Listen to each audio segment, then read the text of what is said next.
ನಮಸ್ಕಾರ ಸ್ನೇಹಿತರೆ.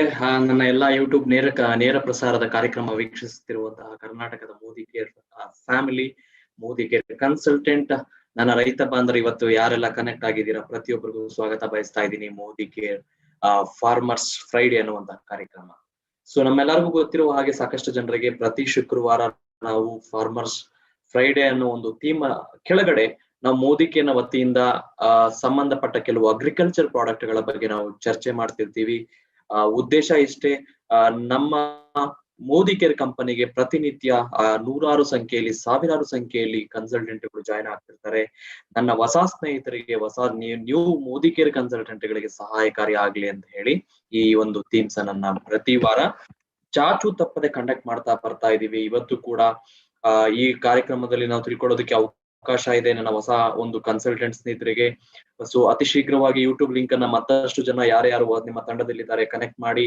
ಸೊ ಇವತ್ತು ನಾವು ತಿಳ್ಕೊಳ್ತೀವಿ ಮೋದಿ ಕೇರ್ನ ಅಗ್ರಿಕಲ್ಚರ್ ಪ್ರಾಡಕ್ಟ್ಸ್ 4 ಪ್ರಾಡಕ್ಟ್ ಏನಿದೆ ಅದನ್ನ ಕೂಲಂಕುಷವಾಗಿ ಚರ್ಚೆ ಮಾಡೋಣ. ಬಳಸೋ ವಿಧಾನ ಹೇಗೆ, ಕೃಷಿಗೆ ಯಾವ ರೀತಿ ನಾವು ಅದನ್ನ ಕಾಂಟ್ರಿಬ್ಯೂಟ್ ಮಾಡಬಹುದು ಅನ್ನೋದನ್ನ ಚರ್ಚೆ ಮಾಡೋದಕ್ಕೆ ನಾನು ನಿಮ್ಮ Srikanth, regional trainer, Modi care limited ನಿಮ್ಮ ಮುಂದೆ ಬಂದಿದ್ದೀನಿ. ಸೊ ಬನ್ನಿ, ಹಾಗಾದ್ರೆ ನಾನು ಡಿಸ್ಪ್ಲೇ ಮಾಡೋದಕ್ಕಿಂತ ಮುಂಚೆ ರಿಕ್ವೆಸ್ಟ್ ಮಾಡ್ತಾ ಇದ್ದೀನಿ, ಮತ್ತೊಮ್ಮೆ ನಿಮ್ಮ ತಂಡದ ಎಲ್ಲಾ ಒಂದು ಕನ್ಸಲ್ಟೆಂಟ್ ಹೊಸ ಸ್ನೇಹಿತರಿಗೆ ಈ ಒಂದು ಲಿಂಕ್ ಅನ್ನ ಶೇರ್ ಮಾಡಿ. ಸೊ ಶೇರ್ ಮಾಡ್ತೀರಾ? ಸೊ ಅಷ್ಟರೊಳಗೆ ನಾನು ಸ್ಕ್ರೀನ್ ಮೇಲೆ ನಮ್ಮ ಒಂದು ಮೋದಿ ಕೇರ್ನ ಅತಿ ಮೌಲ್ಯವಾದ ಗುಣಮಟ್ಟದ ಕೃಷಿ ಉತ್ಪನ್ನಗಳನ್ನ ನಿಮ್ಮ ಮುಂದೆ ಡಿಸ್ಪ್ಲೇ ಮಾಡ್ತಾ ಇದ್ದೀನಿ. ಸೊ ಸ್ನೇಹಿತರೆ, ನೀವು ತಯಾರಿ ಇದ್ದೀರಾ? ಒಂದು ಕಡೆ ಕೂತ್ಕೊಳ್ಳಿ ಅಥವಾ ಕೇಳಿಸ್ಕೊಳ್ಳಿ, ಕರೆಕ್ಟ್ ಆಗಿ ಅರ್ಥ ಮಾಡ್ಕೊಳ್ಳಿ. ಯಾಕಂದ್ರೆ ನಮ್ಮ ರೈತರನ್ನ ನಾವ್ ಯಾವಾಗೂ ಹೇಳ್ತೀವಿ ಭಾರತದ ಬೆನ್ನೆಲುಬು ಅಂತ ಹೇಳ್ತೀವಿ. ಸೊ ಇವತ್ತು ಕೃಷಿ ಕ್ಷೇತ್ರ ಸಾಕಷ್ಟು ಒಂದು ಮಟ್ಟಿಗೆ ನಮಗೆ ಪ್ರತಿನಿತ್ಯ ಒಂದಲ್ಲ ಒಂದು ರೀತಿಯಲ್ಲಿ ನಾವು ಇಂಡೈರೆಕ್ಟ್ಲಿ ನಾವು ಅದ್ರ ಮೇಲೆ ಅವಲಂಬನೆ ಆಗಿದ್ದೀವಿ. ಕೃಷಿ ಕ್ಷೇತ್ರದ ಮೇಲೆ, ಆಹಾರ ಉತ್ಪನ್ನಗಳ ಮೇಲೆ ಹಾಗೂ ರೈತರ ಮೇಲೆ. ಸೊ ಈ ಒಂದು ಪ್ರಮೇಯದಲ್ಲಿ ನಮ್ಮ ಮೋದಿ ಕೇರ್ ಎಲ್ಲ ರೀತಿಯಲ್ಲೂ ಕೂಡ ಸಹಾಯ ಮಾಡೋದಕ್ಕೆ ಅವಕಾಶ ಇಲ್ಲದಿದ್ರು ಕೂಡ ನನ್ನ ಅಗ್ರಿಕಲ್ಚರ್ ಪ್ರಾಡಕ್ಟ್ ಕ್ಯಾಟಗರಿಯಲ್ಲಿ 4 ಪ್ರಾಡಕ್ಟ್ ಅನ್ನ ನಾವಿಲ್ಲಿ ಕಣ್ಮುಂದೆ ನಾವು ನೋಡ್ತಾ ಇದ್ದೀವಿ. ಸೊ ಯಾವ ರೀತಿ ಇದು ಕಾಂಟ್ರಿಬ್ಯೂಟ್ ಮಾಡುತ್ತೆ, ಸೊ ಇದು ನಮ್ಮ ಒಂದು ಕೃಷಿ ಕ್ಷೇತ್ರಕ್ಕೆ ಅಂತ ನಾವು ಚರ್ಚೆ ಮಾಡೋಣ. ಆಕ್ಟಿವ್ ಮ್ಯಾಕ್ಸ್, ಆಕ್ಟಿವಿಟಿ ಗೋಲ್ಡ್ ಹಾಗೂ ಆಕ್ಟಿವ್ ಝೈಮ್ ನಂತಹ 4 ಉತ್ಪನ್ನಗಳನ್ನ ನಮ್ಮ ಮೋದಿ ಕೇರ್ನ ಕ್ಯಾಟಗರಿ ಅಥವಾ ಅಗ್ರಿಕಲ್ಚರ್ ಕ್ಯಾಟಗರಿಯಲ್ಲಿ ನಾವು ನೋಡ್ತೀವಿ. ಸೊ ಸ್ನೇಹಿತರೆ, ಸಾಕಷ್ಟು ಪ್ರಶ್ನೆಗಳು ನಮ್ಮ ತಲೆಯಲ್ಲಿ ಸುಳಿತಾ ಇರಬಹುದು. ಸೊ ಈ ಉತ್ಪನ್ನಗಳು ಏನು ಔಷಧಿನ ಅಥವಾ ಸಿಂಪಡಿಸುವಂತದ್ದ ಅಥವಾ ಕ್ರಿಮಿನಾಶಕನ, ಕೀಟನಾಶಕನ, ಕಳೆನಾಶಕನ, ಯಾವ ರೀತಿ ಇದು ಕಾರ್ಯನಿರ್ವಹಿಸುತ್ತೆ, ಇದು ರೈತನಿಗೆ ಯಾಕೆ ಇದು ಖರೀದಿ ಮಾಡಬೇಕು ಅನ್ನೋದಕ್ಕೆ ಸೊ ಕೇವಲ ನಿಮಗೆ 30-40 ನಿಮಿಷಗಳಲ್ಲಿ ನಿಮಗೆ ಉತ್ತರ ಸಿಗತ್ತೆ. ಸೊ ನಿಮ್ಮ ತಾಳ್ಮೆಯಿಂದ ಸೊ ನನ್ನ ಒಂದು ಅಂಶವನ್ನ ದಯವಿಟ್ಟು ಕೇಳಿಸ್ಕೊಳ್ತಾ ಹೋಗಿ. ಸೊ ಚರ್ಚೆ ಮಾಡ್ತಾ ನಿಮಗೆ ಗೊತ್ತಾಗತ್ತೆ. So welcome to agriculture training. So ಇದು ಹೇಳ್ತಾ ಬನ್ನಿ. ಸೊ ಇದನ್ನ ಹೇಳ್ತಾ ನಿಮ್ಮ ಮುಂದೆ ಪ್ರಸ್ತುತ ಪಡಿಸಿರುವಂತದ್ದು ಅಥವಾ ಇದರ ಮೂಲ ಉದ್ದೇಶವನ್ನ ನಿಮ್ಮ ಮುಂದೆ ಹೇಳುವಂತದ್ದು ಏನಪ್ಪಾ ಅಂತ ಹೇಳಿದ್ರೆ, ಸೊ ನಮ್ಮ ಉದ್ದೇಶ ಇಷ್ಟೇ. ಓಕೆ, ಕೆಲವು ಅಂಶಗಳನ್ನ ಇಲ್ಲಿ ಪರಿಗಣನೆಗೆ ತಗೊಳ್ತೀವಿ. ಸೊ ನೋಟ್ ಮಾಡ್ಕೋಬಹುದು. ನಾವಿಲ್ಲಿ ಪರಿಗಣನೆಗೆ ತೆಗೆದುಕೊಂಡಂತಹ ಕೆಲವು ಅಂಶಗಳೇನು ಅಂದ್ರೆ, ಕೆಲವು ನಮ್ಮ ಭಾರತದಲ್ಲಿ ಕೃಷಿ ಭೂಮಿ ಇದ್ರೂ ಕೂಡ ಬಟ್ ಇವತ್ತಿನ ಮಟ್ಟಿಗೆ ನೋಡೋದಾದ್ರೆ ಕೃಷಿ ತನ್ನ ಒಂದು ಏನಂತ ಹೇಳ್ತೀವಿ, ಅದರ ಸತ್ವಾಂಶವನ್ನ ಕಳ್ಕೊಳ್ತಾ ಇದೆ, ಅದರ ಫಲವತ್ತತೆ ಕಳ್ಕೊಳ್ತಾ ಇದೆ. ಅದ್ರ ಜೊತೆಗೆ ಸಾಕಷ್ಟು ರೈತರಲ್ಲಿ ಇರುವಂತಹ ಸಮಸ್ಯೆ ಏನು ಅಂತ ಹೇಳಿದ್ರೆ, ಬಳಸುವಂತಹ ಒಂದು ಬಿತ್ತನೆ ಬೀಜದ ಒಂದು ಗುಣಮಟ್ಟ ಸರಿಯಾಗಿಲ್ಲ ಅಂತ ಕೆಲವು ಕಡೆ ಫೀಡ್ಬ್ಯಾಕ್ ಬರುವಂತದ್ದು. ಮೊಳಕೆ ಒಡೆಯೋದ್ರಲ್ಲಿ ಸಾಕಷ್ಟು ರೀತಿಯ ಒಂದು ಸಮಸ್ಯೆಗಳು ಉದ್ಭವ ಆಗ್ತಿರುವಂತದ್ದು ನೋಡ್ತಾ ಇದೀವಿ. ಬೀಜೋತ್ಪಾದನೆ ಸರಿಯಾಗಿ ಆಗ್ತಾ ಇಲ್ಲ ಅಂತ ಹೇಳ್ತೀವಿ. ಅಂಡ್ ಈವನ್ ಔಷಧಿಗಳನ್ನ ನಾವು ಬಳಸ್ತಾ ಇದ್ರೂ ಕೂಡ ಸರಿಯಾದ ರೀತಿಯಲ್ಲಿ ರೋಗ ನಿಯಂತ್ರಣಕ್ಕೆ ಬರ್ತಾ ಇಲ್ಲ ಅಂತ ಕೆಲವೊಂದು ಸಮಸ್ಯೆ ಇದೆ. ನೀರಿನ ಅಭಾವ ಒಂದಷ್ಟು ಪ್ರದೇಶಗಳಲ್ಲಿ ನಾವು ನೋಡ್ತಾ ಇದ್ದೀವಿ. ಸೊ ಸ್ನೇಹಿತರೆ, ಇಷ್ಟು ಪ್ರಮೇಯಗಳು ನಮ್ಮ ಸುತ್ತಮುತ್ತ ನಾವು ನೋಡ್ತಾ ಇದೀವಿ. ಕೆಲವು ಕಡೆ ವಾಟರ್ ಸ್ಕೇರ್ಸಿಟಿ, ಕೆಲವು ಕಡೆ ನೀರಿದ್ರೂ ಕೂಡ ಚೆನ್ನಾಗಿ ಅದು ಭೂಮಿಯಲ್ಲಿ ಅಂದ್ರೆ ಆ ಮಣ್ಣು ಕಂಡೀಷನ್ ಏನಿದೆ, ಆರೋಗ್ಯ ಏನಿದೆ ಸಪೋರ್ಟ್ ಮಾಡ್ತಾ ಇಲ್ಲ, ನೀರನ್ನ ಚೆನ್ನಾಗಿ ಹಿಡಿದಿಟ್ಕೊಳ್ಳೋದಕ್ಕೆ ಆಗ್ತಾ ಇಲ್ಲ. ಕೆಲವು ಕಡೆ ಬಿತ್ತನೆ ಬೀಜದ ಒಂದು ಗುಣಮಟ್ಟ ಸರಿ ಇಲ್ಲ ಅಥವಾ ಬೀಜೋತ್ಪಾದನೆ ಸರಿಯಾಗಿ ಆಗ್ತಾ ಇಲ್ಲ, ಸೀಡ್ಲಿಂಗ್ ಆಗ್ತಾ ಇಲ್ಲ. ಕೆಲವು ರೈತರು ಹೇಳುವಂತದ್ದು ರೋಗ ತುಂಬಾ ಬಾಧೆ ಇದೆ, ಬಟ್ ಆದ್ರೂ ಔಷಧಿಗಳು ಹೊಡಿತಾ ಇದ್ರು ಕೂಡ 1000 ರೂಪಾಯಿ ಖರ್ಚು ಮಾಡಿದ್ರು ರೋಗ ಕಂಟ್ರೋಲ್ಗೆ ಬರ್ತಾ ಇಲ್ಲ. ಇಳುವರಿ ಸರಿಯಾಗಿ ಬರ್ಲಿಲ್ಲ, ಇಳುವರಿ ಯಾಕೆ ಕಡಿಮೆ ಬರ್ತಾ ಇದೆ, ಯಾಕೆ ಸರಿಯಾಗಿ ಬರ್ತಾ ಇಲ್ಲ. ಸೊ ಇವೆಲ್ಲವೂ ಐ ಥಿಂಕ್ ನಾವು ಪ್ರತಿನಿತ್ಯ, ನನ್ನ ಸ್ನೇಹಿತರೆಲ್ಲ ಪ್ರತಿನಿತ್ಯ ಐ ಥಿಂಕ್ ಒಂದಲ್ಲ ಒಂದು ರೀತಿಯಲ್ಲಿ ನಮ್ಮ ರೈತರು ಇದನ್ನ ಬಗ್ಗೆ ಮಾತಾಡ್ತಾ ಇರ್ತಾರೆ, ಚರ್ಚೆ ಮಾಡ್ತಿರ್ತಾರೆ. ಸೊ ನನ್ನ ಕೈಯಲ್ಲಿ ಏನಾಗತ್ತೆ, ಲೈಕ್ ನಿಮ್ಗೆ ಗುಣಮಟ್ಟದ ಬಿತ್ತನೆ ಬೀಜ ನಾನು ತಂದ್ಕೊಡಕ್ ಆಗಲ್ಲ ಆಯ್ತಾ. ನಮ್ಮ ಮೋದಿ ಕೇರ್ ಇವತ್ತು ನಮ್ಮ ಕಂಟ್ರೋಲ್ ಅಲ್ಲಿ, ನಮ್ಮ ಪರಿಮಿತಿಯಲ್ಲಿ ಏನಿದೆ, ಒಂದು ಪಾಯಿಂಟ್ ನಂಬರ್ 1. ಸೊ ಇವತ್ತು ಮಣ್ಣಿನ ಒಂದು ಗುಣಮಟ್ಟ ಏನು ಕ್ಷೀಣಿಸ್ತಾ ಇದೆ, ಅದನ್ನ ಯಾವ ರೀತಿ ಉತ್ತೇಜಿಸಬಹುದು, ಜೈವಿಕ ಅಂಶವನ್ನ ಯಾವ ರೀತಿ ಉತ್ತೇಜಿಸಬಹುದು, ಮಣ್ಣಿನ ಫಲವತ್ತತೆಗೆ ಯಾವ ರೀತಿ ಸಪೋರ್ಟ್ ಮಾಡಬಹುದು ಅಂತ ಒಂದು ಅಂಶ ನಾನು ಮಾತಾಡ್ತೀನಿ. ಎರಡನೇದು, ಬೀಜೋತ್ಪಾದನೆ ಚೆನ್ನಾಗಿ ಸೀಡ್ಲಿಂಗ್ ಆಗೋದಕ್ಕೆ ಬೇಕಾದಂತಹ ಕೆಲವು ಅಂಶಗಳನ್ನ ನಾನು ಮಾತಾಡ್ತೀನಿ. ಅಂಡ್ ಮೂರನೇದು, ಎಸ್ಪೆಷಲಿ ನೀರನ್ನ ಚೆನ್ನಾಗಿ ಬಳಸ್ಕೊಳ್ಳೋದಕ್ಕೆ ಹಾಗೂ ಎಲ್ಲಿ ನೀರಿನ ಪ್ರಮಾಣ ಅಥವಾ ಅಭಾವ ಇದೆಯೋ, ಕಡಿಮೆ ನೀರಲ್ಲಿ ಎಸ್ಪೆಷಲಿ ಒಂದು ಒಳ್ಳೆಯ ಕೃಷಿ ಅಭ್ಯಾಸವನ್ನ ಮಾಡೋದಕ್ಕೆ, ಕೃಷಿ ಅಥವಾ ವ್ಯವಸಾಯವನ್ನ ಮಾಡೋದಕ್ಕೆ ನಮಗೆ ನೆರವಾಗುವ ರೀತಿಯಲ್ಲಿ ಒಂದಷ್ಟು ಉತ್ಪನ್ನಗಳನ್ನ ನಾನು ನಿಮ್ಮ ಮುಂದೆ ಪ್ರೆಸೆಂಟ್ ಮಾಡ್ತೀನಿ. ಸೊ ಸ್ನೇಹಿತರೆ, ಸೊ ಇದು ನನ್ನ ಮೂಲ ಉದ್ದೇಶ. ಏನ್ ಹೇಳಿದೆ, ಸೊ ಈ ಮೂಲ ಉದ್ದೇಶ ಇಟ್ಟುಕೊಂಡು ನನ್ನ ಪ್ರಾಡಕ್ಟ್ ಗಳನ್ನ ನಾನು ಎಕ್ಸ್ಪ್ಲೈನ್ ಮಾಡ್ತಾ ಹೋಗ್ತೀನಿ. ಸೊ ರೆಡಿ ಆಗ್ತಾ ಹೋಗಿ. ಅಂಡ್ ಇನ್ನೊಂದು ಪ್ರಶ್ನೆ ಸಾಕಷ್ಟು ಒಂದು ರೈತರಲ್ಲಿ ಲೈಕ್ ಪ್ರಶ್ನೆ ಬರುವಂತದ್ದು, ನೀವು ಹೇಳುವಂತಹ ಈ 4 ಉತ್ಪನ್ನಗಳು ನಾನು ಎಲ್ಲಾ ರೀತಿಯ ಬೆಳೆಗಳಿಗೆ ನಾನು ಇದನ್ನ ಬಳಸ್ಕೋಬಹುದಾ? ಅಂದ್ರೆ ಶಾರ್ಟ್ ಟರ್ಮ್ ಕ್ರಾಪ್ಸ್, ವಾರ್ಷಿಕ ಬೆಳೆಗಳಿದೆ, ಹಾರ್ಟಿಕಲ್ಚರ್ ಕ್ರಾಪ್ಸ್ ಇದೆ, ಈವನ್ ವಿಂಟರ್ ಕ್ರಾಪ್ಸ್ ಇದಾವೆ, ಸೊ ಮಧ್ಯಂತರ ಬೆಳೆಗಳಿದಾವೆ, ಅದ್ರ ಜೊತೆಗೆ ಶಾರ್ಟ್ ಟರ್ಮ್ ಕ್ರಾಪ್ಸ್ ಇದಾವೆ. ಸೊ ನನ್ನ ಎಲ್ಲಾ ರೀತಿಯ ಬೆಳೆಗಳಿಗೂ ಸೂಕ್ತವಾಗುತ್ತಾ? ಜೋಳ, ಭತ್ತ, ರಾಗಿ, ಗೋಧಿ, ಹೂವುಗಳು, ಫಲ, ಅದರ ಜೊತೆಗೆ ಗ್ರೌಂಡ್ ನೆಟ್, ಶೇಂಗಾ ಆಗಿರಬಹುದು, ಕಾಟನ್ ಆಗಿರಬಹುದು, ಅಡಿಕೆ ಆಗಿರಬಹುದು, ಕಾಫಿ ಟೀ ಪ್ಲಾಂಟೇಶನ್ಸ್ ಆಗಿರಬಹುದು. ಸ್ನೇಹಿತರೆ, ಸೊ ಒಂದು ಅಂಶವನ್ನ ಇಲ್ಲಿ ನಾನು ಕ್ಲಿಯರ್ ಮಾಡೋದಕ್ಕೆ ಇಷ್ಟಪಡ್ತೀನಿ. ಏನಪ್ಪಾ ಅಂತ ಹೇಳಿದ್ರೆ, ನಮ್ಮ ಉತ್ಪನ್ನಗಳು 4 ಪ್ರಾಡಕ್ಟ್ ಏನಿದೆ, ಸೊ ಯಾವುದೇ ರೈತರಿಗೆ ನೀವು ಕ್ಲಿಯರ್ ಆಗಿ ಹೇಳಿ. ಸೊ ಇದನ್ನ ಭಾರತದ ಎಲ್ಲ ರಾಜ್ಯಗಳಲ್ಲಿ ನಾವು ವಿಶೇಷವಾಗಿ ಬೆಳೆಯುವಂತಹ ಬೆಳೆಗಳಿಗೆ ಸೂಕ್ತವಾಗುವ ರೀತಿಯಲ್ಲಿ ಇದನ್ನ ಡಿಸೈನ್ ಮಾಡಿರುತ್ತೆ. ನಮ್ಮ ಭಾರತದ ಮಣ್ಣಿಗೆ, ಭಾರತದ ವ್ಯವಸಾಯ ಪದ್ಧತಿಗೆ ಅಳವಡಿಸಿಕೊಳ್ಳುವ ರೀತಿಯಲ್ಲಿ ಇದನ್ನ ನಾವು ಡಿಸೈನ್ ಮಾಡಿರ್ತಾರೆ, ಫಾರ್ಮುಲೇಟ್ ಮಾಡಿರ್ತಾರೆ. ಯಾವುದೇ ರೀತಿ ಸಂಶಯ ಬೇಡ, ಯಾವುದೇ ರೀತಿ ಡೌಟ್ ಬೇಡ. ಸೊ ಇದನ್ನ ನಾನು ಇಲ್ಲಿ ಡಿಕ್ಲೇರ್ ಮಾಡ್ತಾ ಇದ್ದೀನಿ. ಯಾಕೆಂದ್ರೆ ಒಂದೊಂದು ರಾಜ್ಯದಲ್ಲೂ ಒಂದೊಂದು ವಿಶೇಷ ಇದೆ. ಮಣ್ಣಿನ ಒಂದು ಇದು ಏನಂತ ಹೇಳ್ತೀವಿ, ಕಂಡೀಷನ್ ಆಗಿರಬಹುದು, ಅದರ ಒಂದು ರೂಪರೇಷೆಗಳಾಗಿರಬಹುದು, ವಾತಾವರಣದ ರೀತಿ ಬೇರೆ ಬೇರೆ ಆಗ್ತಾ ಹೋಗುತ್ತೆ, ಟೆಂಪರೇಚರ್ ಬೇರೆ ಬೇರೆ ಆಗ್ತಾ ಹೋಗುತ್ತೆ. ಸೊ ಪರಿಸ್ಥಿತಿಗೆ ಅನುಗುಣವಾಗಿ ರಾಜ್ಯಗಳಲ್ಲಿ ಬೆಳೆಯುವಂತಹ ಏನು ಬೆಳೆಗಳು ನಾವು ನೋಡ್ತೀವಿ, ಎಲ್ಲಾ ರೀತಿಯ ಬೆಳೆಗಳಿಗೂ ಸೂಕ್ತವಾಗಿ ನಾನು ಈ ಉತ್ಪನ್ನಗಳನ್ನ ಬಳಸ್ಕೋಬಹುದು. ಬಟ್ ಹೇಗೆ ಬಳಸ್ಕೋಬಹುದು? ಸೊ ಬನ್ನಿ ನಾನು ಒಂದೊಂದೇ ಎಕ್ಸ್ಪ್ಲೈನ್ ಮಾಡ್ತಾ ಹೋಗ್ತೀನಿ. ಸೊ ಇದನ್ನ ನೀವಿಲ್ಲಿ ಅಂಡರ್ಲೈನ್ ಮಾಡ್ಕೊಂಡು ನಾವು ಮುಂದೆ ಹೋಗೋಣ. ಹಾಗಾದ್ರೆ ಸೊ ಮೊದಲನೇ ಪ್ರಾಡಕ್ಟ್ ಅನ್ನ ನಾನು ಚರ್ಚೆಗೆ ತರ್ತಿರೋದು ಆಕ್ಟಿವೇಟಿ ಅನ್ನುವಂತಹ ವಿಶೇಷವಾದ ಒಂದು ಉತ್ಪನ್ನ. ಸೊ ಇದನ್ನ ನಾವು ಯಾವುದೇ ಪೆಸ್ಟಿಸೈಡ್ಸ್ ಅಂತ ಹೇಳಲ್ಲ, ಇದನ್ನ ನಾವು ಯಾವುದೇ ಒಂದು ಕಳೆನಾಶಕ ಅಂತ ಕರೆಯೋದಿಲ್ಲ, ಇದು ಯಾವುದೇ ರೀತಿ ನಮ್ಮ ಔಷಧಿಗಳಿಗೆ ರೀಪ್ಲೇಸ್ಮೆಂಟ್ ಆಗಲ್ಲ. ಬಟ್ ಏನು ಅಂತ ಹೇಳಿದ್ರೆ, ನಾನು ಇದನ್ನ ಕರಿತೀನಿ ಸೊ ಆಕ್ಟಿವೇಟರ್, ವೆಟ್ಟರ್, ಸ್ಪ್ರೆಡರ್ ಅನ್ನುವಂತಹ 3 ಗುಣಗಳನ್ನ ಹೊಂದಿರುವಂತಹ, ಸೊ 80% ನಷ್ಟು ಆಕ್ಟಿವ್ ಇಂಗ್ರೀಡಿಯೆಂಟ್ಸ್ ನಿಂದ ಇರುವಂತಹ ಈ ಉತ್ಪನ್ನ ಏನಿದೆ, ನನ್ನ ಕೃಷಿಗೆ ಒಂದು ಸಪೋರ್ಟಿವ್ ಆಗಿ ಈ ಪ್ರಾಡಕ್ಟ್ ನನಗೆ ವರ್ತಿಸುತ್ತೆ. ಅದ್ರ ಜೊತೆಗೆ ನನಗೆ ಅಲ್ಟಿಮೇಟ್ಲಿ ನನಗೆ ಇದರಿಂದ ಉಪಯೋಗ ಏನು ಅಂತ ರೈತರು ಕೇಳಿದಾಗ, ಸೊ ನಾನು ಕೃಷಿ ಅಥವಾ ವ್ಯವಸಾಯದಲ್ಲಿ ಬಳಸುತ್ತಿರುವಂತಹ ಔಷಧಿಗಳು, ಕ್ರಿಮಿನಾಶಕ, ಕೀಟನಾಶಕ, ಅದರ ಜೊತೆಗೆ ಈ ಒಂದು ದ್ರವ ರೂಪದ ಗೊಬ್ಬರಗಳ ಕಾರ್ಯಕ್ಷಮತೆ, ಅಂದ್ರೆ ಇವುಗಳ ಕಾರ್ಯಕ್ಷಮತೆ, ಅದರ ಎಫೆಕ್ಟಿವ್ನೆಸ್ ಅನ್ನ ಇಂಪ್ರೂವ್ ಮಾಡೋದಕ್ಕೆ, ಸಪೋರ್ಟ್ ಮಾಡೋದಕ್ಕೆ ನಮಗೆ ಈ ಉತ್ಪನ್ನ ಹೆಲ್ಪ್ ಆಗ್ತದೆ. ಸೊ ಏನಿದ್ರ ಅರ್ಥ, ಪರಮಾರ್ಥ ಏನು? ಬನ್ನಿ ಹಂಗಾರೆ ನೋಡ್ಕೊಂಡ್ ಬರೋಣ. ಸೊ ಮೊದಲನೇದಾಗಿ ನಾನು ನಿಮ್ಗೆ ಹೇಳಿದ್ದೆ, ಇದರಲ್ಲಿ 3 ವಿಶೇಷವಾದ ಗುಣಗಳಿದೆ ಅಂತ ಅರ್ಥ ಮಾಡ್ಕೊಳ್ಳಿ. ಸೊ ಏನಿದೆ ಇದರಲ್ಲಿ, ಅಥವಾ ಏನಂತ ಕರಿತೀವಿ? ಸೊ ಮೊದಲನೇದಾಗಿ ಇದನ್ನ ನಾನಯಾನಿಕ್ ಸ್ಪ್ರೇ ಅಡ್ಜುವೆಂಟ್ ಕಾನ್ಸಂಟ್ರೇಟ್ ಅಂತ ಹೇಳ್ತೀವಿ. ಅಡ್ಜುವೆಂಟ್ ಕಾನ್ಸಂಟ್ರೇಟ್ ಅಂದ್ರೆ ಸಹಕಾರಿಯಾಗಿ ವರ್ತಿಸುವಂತಹ ಒಂದು ಸ್ಪ್ರೇ ವಿಧಾನದಲ್ಲಿ ಬಳಸಬಹುದಾದಂತಹ ಒಂದು ಉತ್ಪನ್ನ.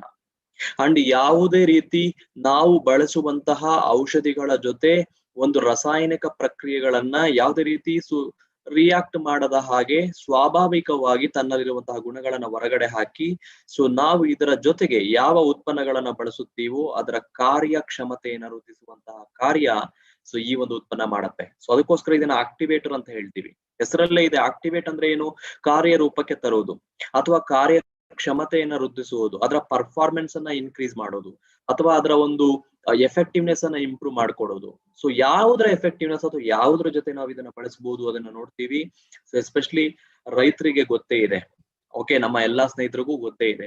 ಇವತ್ತು ರೋಗ ನಿಯಂತ್ರಣ ಬರಬೇಕು ಅಂದ್ರೆ ಅಥವಾ ಯಾವುದೇ ಬೆಳೆಗಳನ್ನ ನಾವು ಬೆಳಿಬೇಕು ಅಂದ್ರೆ ಖಂಡಿತ ಐದರ್ ಕೀಟಗಳ ಹಾವಳಿ ಇರುತ್ತೆ, ಇಲ್ಲ ಕ್ರಿಮಿಗಳ ಹಾವಳಿ ಇರುತ್ತೆ, ಇಲ್ಲ ಹಲವು ರೋಗಗಳು ಬರುವಂತಹ ಸಂದರ್ಭ ಇರುತ್ತೆ. ಸೊ ಇವುಗಳನ್ನ ನಾವು ಹತೋಟಿಗೆ ತರಬೇಕು ಅಂದ್ರೆ ನಾವು ಖಂಡಿತ ಐ ಥಿಂಕ್ ಔಷಧಿಗಳನ್ನ ಸಿಂಪಡಿಸಲೇಬೇಕು. ಓಕೆ, ಔಷಧಿಗಳನ್ನ ಪೆಸ್ಟಿಸೈಡ್ಸ್ ಅನ್ನ ಹಾಕ್ಲೇಬೇಕು. ಕೀಟನಾಶಕ, ಕ್ರಿಮಿನಾಶಕ, ಕಳೆನಾಶಕ, ಫಂಜಿಸೈಡ್ಗಳು ಸೊ ಒಂದಲ್ಲ ಒಂದು ರೀತಿಯಲ್ಲಿ ನಾವು ಬಳಸಬೇಕಾದ್ರೆ ಬಟ್ ಅವುಗಳ ಒಂದು ಎಫೆಕ್ಟಿವ್ನೆಸ್ ಏನಿದೆ, ಪರ್ಫಾರ್ಮೆನ್ಸ್ ಏನಿದೆ 100% ಅಂದ್ರೆ ಗರಿಷ್ಠ ಮಟ್ಟದಲ್ಲಿ ತೆಗೆಯೋದಿಕ್ಕೆ ಸಾಧ್ಯ ಇದೆಯಾ ಅದನ್ನ ನೋಡ್ಬೇಕಾಗತ್ತೆ. ಗರಿಷ್ಠ ಮಟ್ಟದಲ್ಲಿ ಅದರ ಸಾಮರ್ಥ್ಯವನ್ನ ತೆಗೆಯೋದಿಕ್ಕೆ ಸಾಧ್ಯ ಇದೆಯಾ ಅಂತ ನೋಡಿದಾಗ ಬಟ್ ಎಲ್ಲೋ ಒಂದ್ ಕಡೆ ವೇಸ್ಟೇಜ್ ಆಗ್ತಾ ಇದೆ. ಸೊ ಯಾವ ರೀತಿ ಆಗ್ತಾ ಇದೆ ನಾನು ನಿಮ್ ಮುಂದೆ ತೋರಿಸ್ಕೊಡ್ತೀನಿ. ಬಟ್ ಇದನ್ನ ಯಾವುದೇ ರೀತಿ ಈ ರೀತಿ ವೇಸ್ಟ್ ಆಗದ ಹಾಗೆ ಬಟ್ ಅದು ಕಂಪ್ಲೀಟ್ ಅದರ ಒಂದು ಸದುಪಯೋಗವನ್ನ ಮಾಡ್ಕೊಳ್ಳೋದಿಕ್ಕೆ ನಮಗೆ ಖಂಡಿತ ಇದು ಆಕ್ಟಿವಿಟಿ ಅನ್ನುವಂತಹ ಉತ್ಪನ್ನ ಇಲ್ಲಿ ಹೆಲ್ಪ್ಗೆ ಬರ್ತದೆ. ಅಂಡ್ ಕಂಟ್ರೋಲ್ ಮಾಡ್ತಾ ಈ ಕೀಟಗಳನ್ನ, ಕ್ರಿಮಿಗಳನ್ನ ಕಂಟ್ರೋಲ್ ಮಾಡ್ತಾ ಕಳೆಗಳನ್ನ ಕಂಟ್ರೋಲ್ ಮಾಡೋದಕ್ಕೆ ನಮ್ಮ ಔಷಧಿಗಳ ಜೊತೆ ಆಕ್ಟಿವಿಟಿ ಅನ್ನುವಂತ ಅಂಶ ಇಲ್ಲಿ ಸಹಾಯಕ್ಕೆ ಬರುತ್ತೆ ಸ್ನೇಹಿತರೆ. ಸೊ ಹಾಗಾದ್ರೆ ಎರಡನೇದು ಹೇಳಿದ್ರಿ ಸರ್ ನೀವು ವೆಕ್ಟರ್ ಅಂತ ಹೇಳಿದ್ರಿ, ಅದರ ಒಂದು ಅಂಶವನ್ನ ಎಕ್ಸ್ಪ್ಲೈನ್ ಮಾಡಿ. ಸೊ ನಾನು ಇದುವರೆಗೂ ಮಾತಾಡಿದ್ದು ಆಕ್ಟಿವೇಶನ್. ಸೊ ಬಳಸುವ ಗೊಬ್ಬರಗಳು, ಬಳಸುವ ಔಷಧಿಗಳನ್ನ ಆಕ್ಟಿವೇಟ್ ಮಾಡೋದು, ಕಾರ್ಯರೂಪಕ್ಕೆ ತರುವುದು, ಪರ್ಫಾರ್ಮೆನ್ಸ್ ಇಂಪ್ರೂವ್ ಮಾಡೋದು. ಹಾಗಾದ್ರೆ ವೆಕ್ಟರ್ ಅಂದ್ರೆ ಏನು? ತೇವಾಂಶ. ಸೊ ತೇವಾಂಶವನ್ನ ಹಿಡಿದಿಟ್ಕೋಬೇಕು, ತೇವಾಂಶವನ್ನ ಚೆನ್ನಾಗಿ ಹರಡಬೇಕು. ಸೊ ಈ ಒಂದು ಪ್ರಮೇಯದಲ್ಲಿ ಹಾಗಾದ್ರೆ ನೀರು ಈ ಕೆಲಸ ಮಾಡ್ತಾ ಇಲ್ವಾ? ಹಾಗಾದ್ರೆ ನೀರ್ ಹರಿಸ್ತೀವಲ್ಲ ಸರ್, ಚೆನ್ನಾಗಿ ನೀರ್ ಬಿಡ್ತೀವಿ, ಒಳ್ಳೆ ನೀರನ್ನ ಒಳ್ಳೆ ಸ್ಪ್ರಿಂಕ್ಲರ್ ಸಿಸ್ಟಮ್ ಅಲ್ಲೂ ಅಥವಾ ಇನ್ಯಾವುದೋ ಒಂದು ಹನಿ ನೀರಾವರಿ ಪದ್ಧತಿಯಲ್ಲೂ ಅಥವಾ ಕಾಲುವೆಗಳ ಮೂಲಕನೋ ಯಾವುದೋ ಒಂದು ಪದ್ಧತಿ ನಮ್ಮ ಗಿಡಗಳಿಗೆ ಬೇಕಾದಷ್ಟು ನೀರನ್ನ ಕೊಡ್ತೀವಿ. ಸ್ನೇಹಿತರೆ ಅರ್ಥ ಮಾಡ್ಕೊಳ್ಳಿ. ಸೊ ಬೇಕಾದಷ್ಟು ನೀರು ಕೊಡೋದು ಬೇರೆ, ಬೇಕಾದಷ್ಟು ನೀರು ಗಿಡಗಳಿಗೆ ಸಿಗೋದು ಬೇರೆ. ಅರ್ಥ ಆಗ್ತಿದ್ಯಾ? ಸೊ ಇಟ್ ಡಸಂಟ್ ಮ್ಯಾಟರ್ ಎಷ್ಟು ನೀರು ನೀವು ಕಾಲುವೆ ಮೂಲಕ ಹರಿಸ್ತಾ ಇದ್ದೀರಾ ಅನ್ನೋದು ಕೌಂಟ್ ಆಗೋದಿಲ್ಲ. ಎಷ್ಟು ನೀರು ನಿಮ್ಮ ಗಿಡದ ಬೇರುಗಳಿಗೆ ಆ ನೀರು ಸಿಗ್ತಾ ಇದೆ, ಸಾಗಾಣಿಕೆ ಆಗ್ತಾ ಇದೆ, ಇದನ್ನ ಕೌಂಟ್ ಮಾಡ್ಬೇಕು ಸ್ನೇಹಿತರೆ. ಅಂದ್ರೆ ಅರ್ಥ ಏನು? ಮಣ್ಣಿನಲ್ಲಿ ಅಥವಾ ನೀವು ಆ ಗಿಡಗಳಿಗೆ ಕೊಟ್ಟಂತಹ ನೀರು ಸರಿಯಾದ ಪ್ರಮಾಣದಲ್ಲಿ ಮಣ್ಣಿನಲ್ಲಿ ಹಿಂಗ್ತಾ ಇದೆಯಾ? ಸೊ ತೇವಾಂಶ ಸಾಕಷ್ಟು ದಿನಗಳ ಮಟ್ಟಿಗೆ ಹಿಡ್ಕೊಳ್ಳೋದಕ್ಕೆ ಸಾಧ್ಯ ಆಗ್ತಾ ಇದೆಯಾ? ಸೊ ಈ ಪ್ರಮೇಯದಲ್ಲಿ ನಾವು ಅರ್ಥ ಮಾಡ್ಕೋಬೇಕಾಗಿರೋದು ಒಂದು ಅಂಶ. ಸೊ ನಮ್ಮ ನೀರಿನ ಒತ್ತಡ, ಅದರಲ್ಲಿರುವಂತಹ ಒಂದು ಮೇಲ್ಮೈ ಒತ್ತಡ ಅಂತ ಕರಿತೀವಿ, ಆ ಒತ್ತಡವನ್ನ ನಾವು ಬ್ರೇಕ್ ಮಾಡಬೇಕು. ಬ್ರೇಕ್ ಮಾಡಿದಾಗ ಮಾತ್ರ ನೀರು ತುಂಬಾ ಸರಾಗವಾಗಿ, ಸಡಿಲವಾಗಿ, ಸುಲಭವಾಗಿ ಹರಿಯೋದಿಕ್ಕೆ ಸ್ಟಾರ್ಟ್ ಆಗುತ್ತೆ. ಮಣ್ಣಿನಲ್ಲಿ ಅತಿ ಶೀಘ್ರವಾಗಿ ಹೀರ್ಕೊಳ್ಳೋದಕ್ಕೆ ಸಾಧ್ಯ ಆಗುತ್ತೆ. ಆ ಸಾಕಷ್ಟು ಪದರಗಳ ಒಳಗೆ, ಮಣ್ಣಿನ ಪದರಗಳಿಗೆ ತಲುಪುವ ವ್ಯವಸ್ಥೆ ಆಗುತ್ತೆ. ಮಾಡ್ಬೇಕಾಗಿರೋ ಕೆಲಸ ಏನ್ ಗೊತ್ತಾ? ಸೊ ಇದು ನ್ಯಾಚುರಲ್ ಆಗಲ್ಲ, ಬಟ್ ಬೇರೆ ರೂಪದಲ್ಲಿ ಮಾಡ್ಲೇಬೇಕು. ಏನು ಅಂದ್ರೆ ಬ್ರೇಕಿಂಗ್ ದಿ ಸರ್ಫೇಸ್ ಟೆನ್ಷನ್ ಅಂತ ಹೇಳ್ತೀವಿ, ಮೇಲ್ಮೈ ಒತ್ತಡ ಅಂತ ಕನ್ನಡದಲ್ಲಿ ಹೇಳ್ತೀವಿ. ಅದರ ನೀರಿನ ಮೇಲ್ಮೈ ಒತ್ತಡವನ್ನ ಬ್ರೇಕ್ ಮಾಡ್ಬೇಕು. ಬ್ರೇಕ್ ಮಾಡ್ಲಿಲ್ಲ ಅಂದ್ರೆ ಏನಾಗುತ್ತೆ? ಇಲ್ಲಿ ನಿಮಗೆ ಚಿತ್ರದಲ್ಲಿ ಗೊತ್ತಾಗ್ತಾ ಇದೆ ನೋಡಿ, ನೀರು ಹನಿಗಳ ರೂಪದಲ್ಲಿ ಉಳ್ಕೊಂಡಿರುತ್ತೆ, ಬಿಂದುಗಳ ರೂಪದಲ್ಲಿ ಇರುತ್ತೆ. ಆ ಬಿಂದುಗಳನ್ನ ಒಡಿಬೇಕು ಅಂದ್ರೆ ಬ್ರೇಕ್ ಮಾಡಿದಾಗ ಏನಾಗುತ್ತೆ ಅಂತ ಹೇಳಿದ್ರೆ ಇಲ್ಲಿ ನಿಮ್ಮ ಚಿತ್ರಪಟದಲ್ಲಿ ಗೊತ್ತಾಗ್ತಾ ಇದೆ, ಫೋಟೋದಲ್ಲಿ ಕಾಣಿಸ್ತಾ ಇದೆ. ಸೊ ಸ್ಪ್ರೆಡ್ ಆಗ್ತಾ ಇದೆ. ನೀರು ಒಂದು ಕಡೆ ನಿಂತ್ಕೊಂತಾ ಇಲ್ಲ, ಸ್ಪ್ರೆಡ್ ಆಗ್ತಾ ಇದೆ. ನೀರು ಒಂದು ಕಡೆ ನಿಂತ್ಕೊಳ್ದಿರ ಯಾವಾಗ ಸ್ಪ್ರೆಡ್ ಆಗುತ್ತೋ, ಸೊ ನನ್ನ ನೀರು ಸರಿಯಾಗಿ ಬಳಕೆ ಆಗ್ತಾ ಇದೆ. ಹಾಗೂ ಆ ಒಂದು ಎಲೆಯ ದೇಹ ಕಂಪ್ಲೀಟ್ ಆಗಿ ಹಚ್ಚ ಹಸಿರಾಗಿ ಕಾಣ್ತಾ ಇದೆ. ಯಾಕೆಂದ್ರೆ ತೇವಾಂಶ ಯಾವಾಗ ಚೆನ್ನಾಗಿ ನಾವು ಒದಗಿಸ್ತೀವೋ ಹಚ್ಚ ಹಸಿರಾಗಿ ಕಂಡು ಬರುತ್ತೆ. ಆರೋಗ್ಯಕರವಾಗಿ ಗಿಡ ಬೆಳೆಯೋದಕ್ಕೆ ಹೆಲ್ಪ್ ಆಗ್ತದೆ. ಅಂಡ್ ನೀರಿನ ಪ್ರಮಾಣದ ಅವಶ್ಯಕತೆ ಕೂಡ ನಾವು ಕಡಿಮೆಯಲ್ಲಿ ಇಟ್ಕೊಂಡು ವ್ಯವಸಾಯವನ್ನ ನಾವು ಮುಂದುವರಿಸ್ಕೊಂಡು ಹೋಗ್ಬೋದು. ಸೊ ನೀರು ಸೊ ಈ ಚಿತ್ರದಲ್ಲಿ ನಿಮ್ಗೆ ಅರ್ಥ ಆಗ್ಬಿಡುತ್ತೆ ಸ್ನೇಹಿತರೆ. ಅಂಡ್ ಇನ್ನು ವಿಶೇಷವಾಗಿ ಈ ಗುಣ ಏನಿದೆ ಸ್ನೇಹಿತರು, ಅರ್ಥ ಮಾಡ್ಕೊಳ್ಳಿ, ಈ ಗುಣ ಏನಿದೆ ಇನ್ನೊಂದು ಕಡೆ ನಿಮಗೆ ಸಹಾಯಕ್ಕೆ ಬರುತ್ತೆ. ರೈತರು ಕರೆಕ್ಟ್ ಆಗಿ ಇದು ಕೂಲಂಕುಷವಾಗಿ ತುಂಬಾ ಒಂದು ಕ್ರಿಟಿಕಲ್ ಆಗಿ ಯೋಚನೆ ಮಾಡಿ ನೋಡಿದ್ರೆ, ಔಷಧಿಗಳ ಜೊತೆ ನಾವು ನೀರಲ್ಲಿ ಏನ್ ಮಿಕ್ಸ್ ಮಾಡ್ತೀವಿ ಔಷಧಿಗಳನ್ನ, ಅಲ್ಲೂ ಕೂಡ ಇದೇ ರೀತಿ ವಿಷಯವನ್ನ ನೀವು ರಿಕಲೆಕ್ಟ್ ಮಾಡ್ಕೋಬಹುದು. ಯಾವಾಗ ಬರೀ ನೀರ್ ಜೊತೆಗೆ ನಾನು ಔಷಧಿಗಳನ್ನ ಮಿಕ್ಸ್ ಮಾಡಿ ನಾನು ಸ್ಪ್ರೇ ಮಾಡೋದಕ್ಕೆ ಹೋಗ್ತೀನಿ, ನೀರು ಅಥವಾ ಈ ಒಂದು ಔಷಧಿ ಕಣಗಳು ಒಂದು ಕಡೆ ಅಥವಾ ನಿಂತ ಕಡೆ ನಿಲ್ಲಬಹುದು. ಯಾಕಂದ್ರೆ ಬಿಂದುಗಳು ನೀರಿನ ಜೊತೆಗೆ ನಿಂತ್ಕೋಬಹುದು, ಸರಿಯಾಗಿ ಸ್ಪ್ರೆಡ್ ಆಗದೆ ಇರಬಹುದು, ಸರಿಯಾಗಿ ಅದು ಭೇದಿಸಲು ಕಷ್ಟ ಆಗ್ಬಹುದು. ಈ ಪ್ರಮೇಯದಲ್ಲಿ ಏನಾಗ್ತಾ ಇದೆ, ಯಾವಾಗ ನಾನು ಆಕ್ಟಿವಿಟಿಯನ್ನ ಬಳಸುತ್ತೀನೋ, ಯಾವಾಗ ಆಕ್ಟಿವೇಟಿನ ಬಳಸ್ತೀನೋ ಸೊ ಸಂಪೂರ್ಣವಾಗಿ ನನ್ನ ಔಷಧಿಗಳು ಬೆರೆಸ್ಕೊಳ್ಳೋದಕ್ಕೆ ಈಸಿ ಆಗುತ್ತೆ, ನೀರು ಸಡಿಲ ಆಗುತ್ತೆ, ಮೇಲ್ಮೈ ಒತ್ತಡವನ್ನ ಮುರಿತಾ ಇದ್ದೀನಿ. ಯಾವಾಗ ನೀರು ಸಡಿಲ ಆಗುತ್ತೋ, ನೀರು ಹಗುರ ಆಗುತ್ತೋ, ಸೊ ಕಂಪ್ಲೀಟ್ ಆಗಿ ನನ್ನ ಔಷಧಿಗಳು ಮಿಕ್ಸ್ ಚೆನ್ನಾಗಾಗುತ್ತೆ, ಜೆಲ್ ಆಗುತ್ತೆ.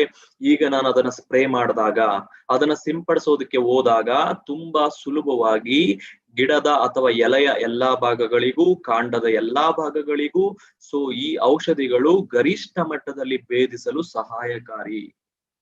ಯಾವಾಗ ಈ ಒಂದು ಕೆಲಸ ಕರೆಕ್ಟ್ ಆಗಿ ನಡೆಯುತ್ತೋ ಸ್ನೇಹಿತರೆ, ಅರ್ಥ ಮಾಡ್ಕೋಬಿಡಿ, ರೈತನಿಗೆ ಪದೇ ಪದೇ ಔಷಧಿ ಹೊಡೆಯೋದು ಆ ಪ್ರಮೇಯ ಕಡಿಮೆ ಆಗತ್ತೆ, ಆ ಆಫನ್ ಫ್ರೀಕ್ವೆನ್ಸಿ ಕಡಿಮೆ ಆಗತ್ತೆ.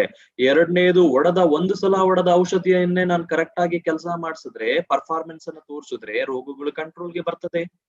ಪ್ರಮೇಯ ಪದೇ ಪದೇ ಹೊಡೆಯೋದು ಪ್ರಮೇಯ ಕಡಿಮೆ ಆಗ್ತದೆ. ಅಂಡ್ ನೀರು ಕಡಿಮೆ ಇದ್ರೂ ನಾನು ಒಂದು ಒಳ್ಳೆ ರೀತಿಯಲ್ಲಿ ವ್ಯವಸಾಯವನ್ನ ಮುಂದುವರ್ಸ್ಕೊಂಡು ಹೋಗ್ಬಹುದು. ಬೇರುಗಳಿಗೆ ಮಣ್ಣಲ್ಲಿ ತುಂಬಾ ಸುಲಭವಾಗಿ ನೀರು ಹರಿಯೋದಕ್ಕೆ ಅಥವಾ ತೇವಾಂಶವನ್ನ ಹಿಡ್ಕೊಳ್ಳೋದಕ್ಕೆ ಯಾವಾಗ ಸಾಧ್ಯ ಆಗುತ್ತೋ, ಬೇರುಗಳು ಚೆನ್ನಾಗಿ ಏನಾಗುತ್ತೆ, ರೂಟ್ಸ್ಗೆ ಸಿಕ್ಕಿದಾಗ ಗಿಡಗಳು ಆರೋಗ್ಯವಾಗಿರುತ್ತೆ.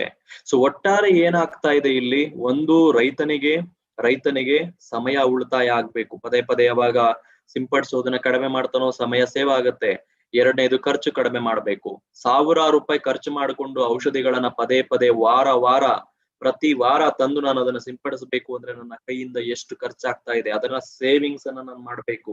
ಸಾಕಷ್ಟು ಮಟ್ಟಿಗೆ ಇದು ಪ್ರಾಕ್ಟಿಕಲ್ ಆಗಿ ಕೂಡ ನೀವು ಗಮನಿಸಬಹುದು. ಯಾವಾಗ ನಾನು ವಾರಕ್ಕೆ 4 ಸಲ ನಾನು ಸ್ಪ್ರೇ ಮಾಡ್ತಿದ್ದವನು, ಅಥವಾ ತಿಂಗಳಿಗೆ ಅಂತ ಇಟ್ಕೊಳ್ಳಿ, ತಿಂಗಳಿಗೆ ನಾನು ಒಂದು 5-6 ಸಲ ನಾನು ಸ್ಪ್ರೇ ಮಾಡ್ತಾ ಇದ್ದೆ, ಅದನ್ನ 2 ಸಲಕ್ಕೆ ನಾನು ತಂದ್ರೆ ಅಥವಾ 3 ಸಲಕ್ಕೆ ತಂದ್ರೆ 50% ಉಳಿತಾಯ ಆಗ್ಲಿಲ್ವಾ ಸ್ನೇಹಿತರೆ? 50%. ಯಾಕೆ ನಾನು ಫ್ರೀಕ್ವೆನ್ಸಿ ಜಾಸ್ತಿ ಮಾಡ್ತೀನಿ? 1 ಸಲ ಹೊಡಿತೀನಿ, ಕಂಟ್ರೋಲ್ಗೆ ಬರಲ್ಲ. 2 ಸಲ ಹೊಡಿತೀನಿ, ಕಂಟ್ರೋಲ್ಗೆ ಬರಲ್ಲ. ಕಂಟ್ರೋಲ್ಗೆ ಬರೋವರೆಗೂ ನಾನು ಈ ಒಂದು ಔಷಧಿಗಳನ್ನ ಸಿಂಪಡಿಸ್ತಾ ಹೋಗ್ತೀನಿ. ಯಾಕೆ ಕಂಟ್ರೋಲ್ಗೆ ಬರ್ತಾ ಇಲ್ಲ? ನಾನು ಹೊಡೆದಂತಹ ಔಷಧಿ ಪ್ರಮಾಣ ಸರಿಯಾಗಿ ಗಿಡಗಳಿಗೆ ಭೇದಿಸಿಲ್ಲ. ಅದಕ್ಕೋಸ್ಕರ ನಾನು ಇಲ್ಲಿ ಕರೆಕ್ಟ್ ಆಗಿ ಆ ಕೆಲಸ ನಡೆದು ಬಿಟ್ರೆ ಏನಾಗ್ತಾ ಇದೆ, ಖಂಡಿತ ನಾನು ಸೇವಿಂಗ್ಸ್ ಅನ್ನ ರೈತರಿಗೆ ಇಲ್ಲಿ ತೋರಿಸಬಹುದು.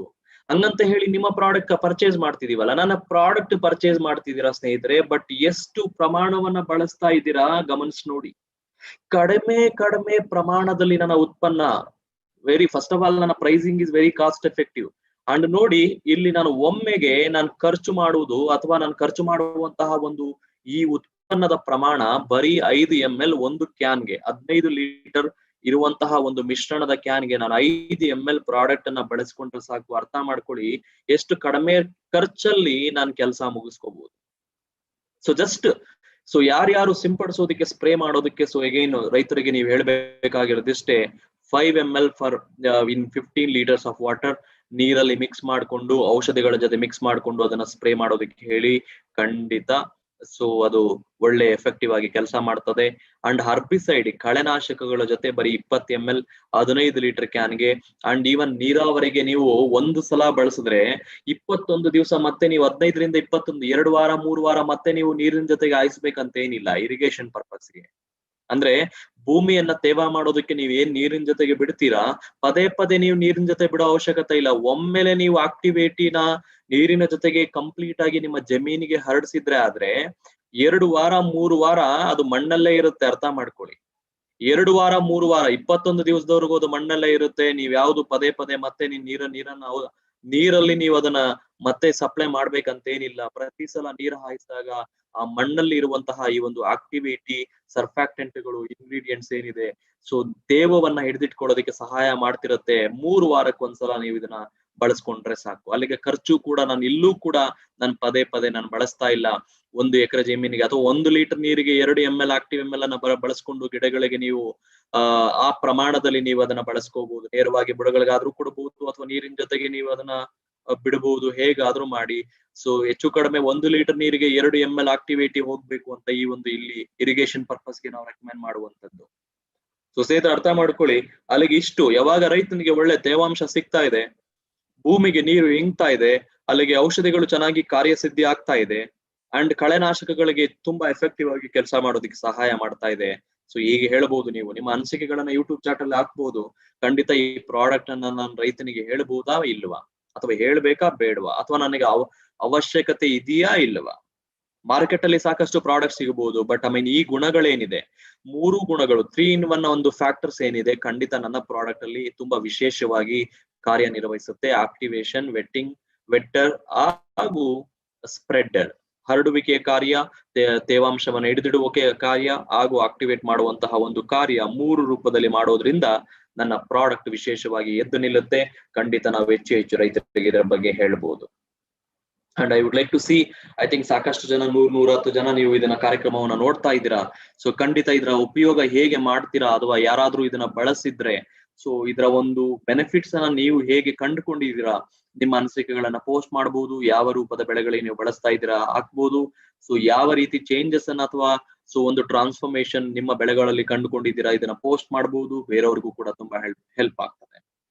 ಸೊ ಇದು ನಮ್ಮ ಮೊದಲನೆಯ ಉತ್ಪನ್ನ, ನಮ್ಮ ಕೃಷಿಕರಿಗೆ ಹಾಗೂ ವ್ಯವಸಾಯದಲ್ಲಿ ನಾವು ಹೇಳಲು ಇಚ್ಛಿಸುವಂತಹ ಒಂದು ಮೊದಲನೆಯ ಉತ್ಪನ್ನ ಮೂದಿಕೇರಲ್ಲಿ.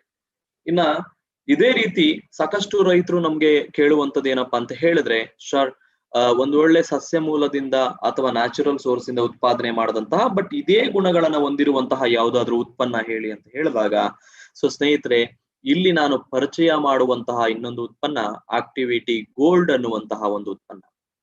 ಸೊ ಏನಪ್ಪ ಇದು ಉತ್ಪನ್ನ, ಎರಡನೇ ಉತ್ಪನ್ನ. ಇದು ಏನು ವಿಶೇಷ ಇದ್ರದ್ದು ಸ್ನೇಹಿತರೆ, ನಾನು ಇದುವರೆಗೂ ಮಾತಾಡಿದ ಎಲ್ಲ ಲಕ್ಷಣಗಳು, ಎಲ್ಲ ಗುಣಗಳು, ಎಲ್ಲ ಒಂದು ಪ್ರಮುಖವಾದ ಉಪಯೋಗಗಳು ಈ ಉತ್ಪನ್ನದಲ್ಲೂ ಕೂಡ ಅದೇ ಒಂದು ರೀತಿಯಲ್ಲಿ ಕೆಲಸ ಮಾಡುವಂತಹ ಪ್ರವೃತ್ತಿಯನ್ನ ಇದು ಹೊಂದಿರುತ್ತೆ. ಬಟ್ ಒಂದೇ ಒಂದು ವ್ಯತ್ಯಾಸ ಏನು ಅಂತ ಹೇಳಿದ್ರೆ, ನಾವಿಲ್ಲಿ ಗಮನಿಸಬಹುದಾದಂತದ್ದು, ಈ ಉತ್ಪನ್ನ ನ್ಯಾಚುರಲ್ ವೆಜಿಟೇಬಲ್ ಬೇಸ್ಡ್ ಸರ್ಫ್ಯಾಕ್ಟೆಂಟ್ ಇಂದ ತಯಾರು ಮಾಡಿದಂತಹ ಒಂದು ಉತ್ಪನ್ನ ಆಗಿರುತ್ತೆ.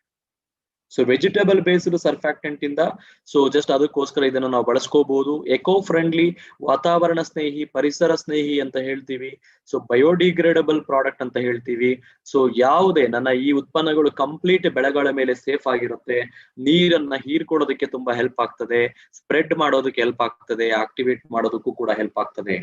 ಸೊ ಇದನ್ನು ಕೂಡ ನಾವು ಲೈಕ್ ಇವತ್ತು ಬೆಳೆಯುವಂತಹ ಡೊಮ್ಯಾಸ್ಟಿಕ್ ಕ್ರಾಪ್ಸ್ ಅಂದ್ರೆ ನಮ್ಮ ಲೋಕಲಿ ಬೆಳೆಯುವಂತಹ ಬೆಳೆಗಳಾಗಿರಬಹುದು, ಅಥವಾ ನಾವು ಹೊರದೇಶಗಳಿಗೆ ರಫ್ತು ಮಾಡುವಂತಹ ಬೆಳೆಗಳನ್ನ ಬೆಳೆಯೋದಕ್ಕಾಗಿರಬಹುದು. ಲೈಕ್ ಕಾಫಿ, ಟೀ ಆಗಿರಬಹುದು, ರಬ್ಬರ್ ಆಗಿರಬಹುದು, ಯಾವುದೇ ರೀತಿಯ ಹಾರ್ಟಿಕಲ್ಚರ್ ಕ್ರಾಪ್ಸ್, ಅವುಗಳನ್ನ ನಾವು ಬೆಳೆಯೋದಕ್ಕೂ ಕೂಡ ನಾವು ಉತ್ಪನ್ನವನ್ನು ಬಳಸ್ಕೋಬಹುದು. ಅದರ ಜೊತೆಗೆ ಭತ್ತ, ರಾಗಿ, ಗೋಧಿ, ಜೋಳ, ಟೀ, ಕಾಫಿ, ಪೊಟ್ಯಾಟೊ, ಆಲೂಗಡ್ಡೆ, tomato, vegetables. So nursery Plantations ಇರುವಂತಹ ವ್ಯಕ್ತಿಗಳು ಎಲ್ಲರಿಗೂ ಕೂಡ ನಾವು ಇದ್ರ ಬಗ್ಗೆ ಹೇಳ್ಬಹುದು. ಪಪಾಯ, ಗ್ರೇಪ್ಸ್, ದ್ರಾಕ್ಷಿ ಬೆಳೆಗಾರರು, ಮ್ಯಾಂಗೋ ಬೆಳೆಗಾರರು, ಸೊ ಎಲ್ಲಾ ರೀತಿಯಲ್ಲೂ ಕೂಡ ನಾವು ಈ ಉತ್ಪನ್ನವನ್ನ ಹೇಳ್ಬಹುದು. ಸೊ ಇದೇ ಪ್ರಮೇಯದಲ್ಲಿ, ಅದೇ ಪ್ರಮಾಣದಲ್ಲಿ ನಾವು ಇದನ್ನ ಬಳಸಬಹುದು. So again, so same amount of usage ನಿಮ್ಮ ಕಣ್ ಮುಂದೆ ಕಾಣಿಸ್ತಾ ಇದೆ. ಸಿಂಪಡಿಸೋದಕ್ಕೆ, ಸ್ಪ್ರೇ ಮಾಡೋದಕ್ಕೆ 5 ml ಬಳಸ್ಕೊಂತೀನಿ. ಕಳೆನಾಶಕಗಳ ಜೊತೆ ನಾನು 20 ml 15 ಲೀಟರ್ ವಾಟರ್ಗೆ ಬಳಸ್ಕೊಂತೀನಿ. ಅಂಡ್ ನೀರು ಚೆನ್ನಾಗಿ ತೇವಾಂಶವನ್ನ ಹಿಡಿದಿಟ್ಕೊಳ್ಳೋದಕ್ಕೆ, ಭೂಮಿಯಲ್ಲಿ ಚೆನ್ನಾಗಿ ಅದು ಹಿಂಗೋದಕ್ಕೆ 1 ಲೀಟರ್ ನೀರಿಗೆ 2 ml ಅಂತೆ ಬಳಸಿ ಗಿಡಗಳಿಗೆ ನಾನು ಒದಗಿಸ್ತೀನಿ.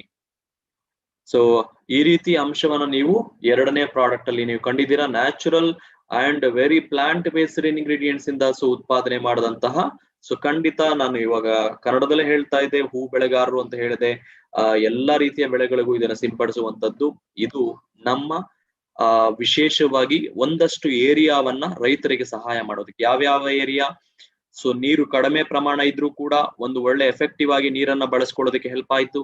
ಎರಡನೇದು, ಔಷಧಿಗಳನ್ನ ತುಂಬಾ ಎಫೆಕ್ಟಿವ್ ಆಗಿ ಬಳಸೋದಕ್ಕೆ ಹೆಲ್ಪ್ ಆಗ್ತಾ ಇದೆ.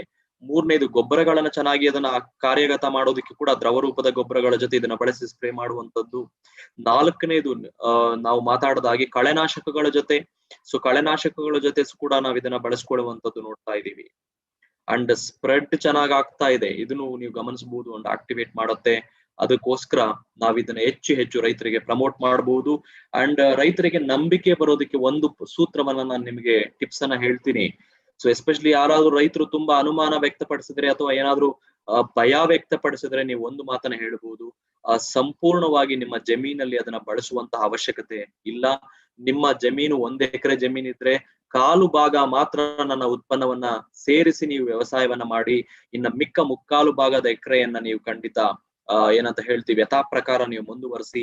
ನಿಮಗೆ ಸೊ ಐ ಥಿಂಕ್ 2 ವಾರ ಅಥವಾ 3 ವಾರಗಳಲ್ಲಿ ಸಾಕಷ್ಟು ವ್ಯತ್ಯಾಸ ಕಂಡು ಬರುತ್ತೆ.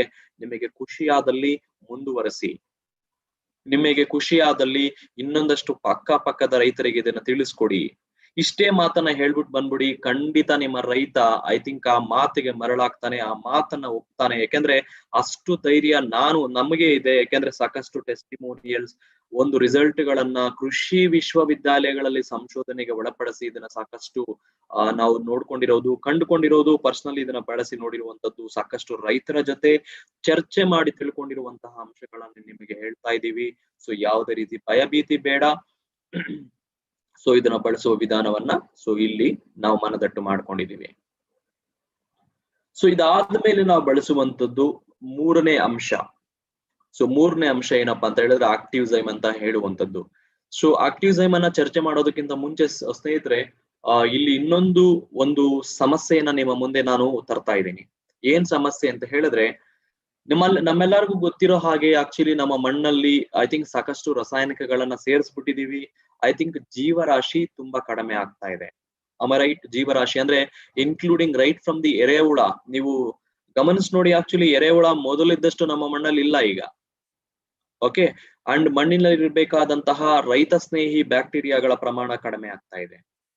ರೈತ ಸ್ನೇಹಿ ಬ್ಯಾಕ್ಟೀರಿಯಾ, ರೈತ ಸ್ನೇಹಿ ಎರೆಹುಳಗಳು, ಸೊ ಮಣ್ಣಿನಲ್ಲಿ ಇರಬೇಕಾದಂತಹ ಪೋಷಕಾಂಶ ಅಸಮತೋಲನ ಉಂಟಾಗ್ತಾ ಇದೆ. ಮಣ್ಣಿನಲ್ಲಿ ಇರಬೇಕಾದ ಖನಿಜಾಂಶಗಳು ಅಸಮತೋಲನ ಉಂಟಾಗ್ತಾ ಇದೆ. ಸೊ ಏನಾಗ್ತಾ ಇದೆ, ಈ ರೀತಿ ವ್ಯತ್ಯಾಸ ಯಾವಾಗ ಕಂಡು ಬರ್ತಾ ಇದೆ, ಗಿಡಗಳು ಬೇರೂರೋದಕ್ಕೆ ಕಷ್ಟ ಆಗ್ತಾ ಇದೆ, ಸರಿಯಾಗಿ ಗ್ರೋ ಆಗೋದಕ್ಕೆ ಆಗ್ತಾ ಇಲ್ಲ. ಯಾಕೆಂದ್ರೆ ಪೋಷಕಾಂಶಗಳ ಕೊರತೆ. ನಮಗ್ ಗೊತ್ತಿರೋದೇನು ಅಂದ್ರೆ ಮೆಜಾರಿಟಿ, ಸೊ ಯೂರಿಯಾ, ಏನೋ ಒಂದು ಯೂರಿಯಾ ಗೊಬ್ಬರ ಹಾಕೋದು ನಮ್ಗೆ ಗೊತ್ತಿದೆ, ಒಂದಷ್ಟು ಪೊಟ್ಯಾಶ್ ಅಂತ ಹಾಕ್ತಿವಿ ಅಷ್ಟೇ. ಯಾವ ಬೆಳೆ ಬಂದ್ರು ಅದನ್ನೇ ನಮಗ್ ಗೊತ್ತಿರೋದು. ಒಂದು ಮಣ್ಣಿನ ಪರೀಕ್ಷೆ ಮಾಡ್ಸಲ್ಲ.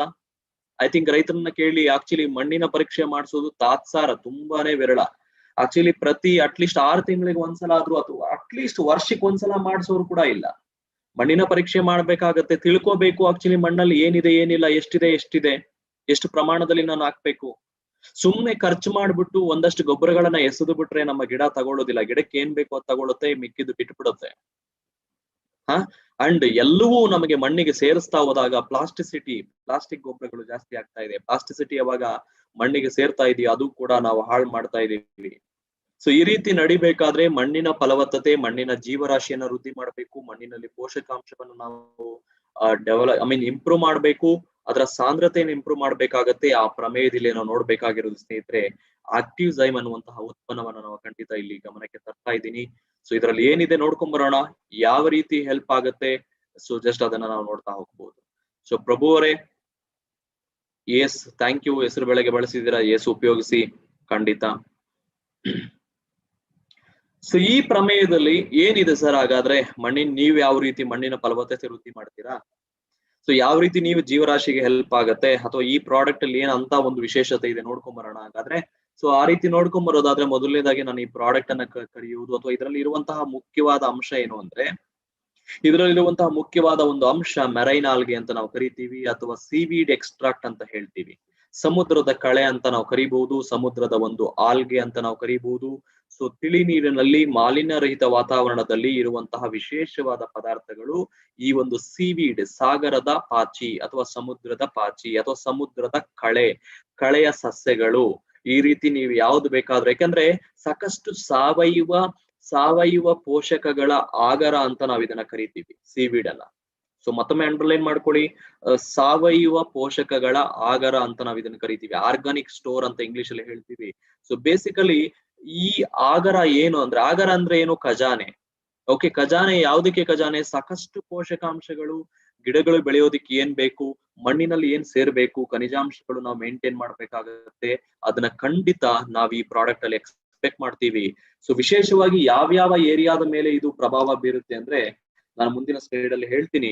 ಬಟ್ ಮೊದಲನೇದಾಗಿ ಒಂದು ಮನುಷ್ಯ ಅಥವಾ ಒಂದು ಮಗು ಬೆಳವಣಿಗೆ ಆಗೋದಕ್ಕೆ ಯಾವ ರೀತಿ ನಾವು ಊಟದ ಮೂಲಕ ಅಥವಾ ಸಪ್ಲಿಮೆಂಟ್ಸ್ ಮೂಲಕ ಪ್ರೋಟೀನ್ ಕೊಡ್ತೀವಿ, ವಿಟಮಿನ್ ಕೊಡ್ತೀವಿ, ಖನಿಜ ಲವಣಗಳು ಕೊಡ್ತೀವಿ, ಅದೇ ರೀತಿ ಒಂದು ಗಿಡ ಬೆಳೆಯೋದಕ್ಕೂ ಕೂಡ ಮೊದಲನೇದಾಗಿ ನಾವು ಬೇಕಾದಂತಹ ಪೋಷಕಾಂಶಗಳನ್ನ ನಾವು ಮನದಟ್ಟು ಮಾಡ್ಕೋಬೇಕು.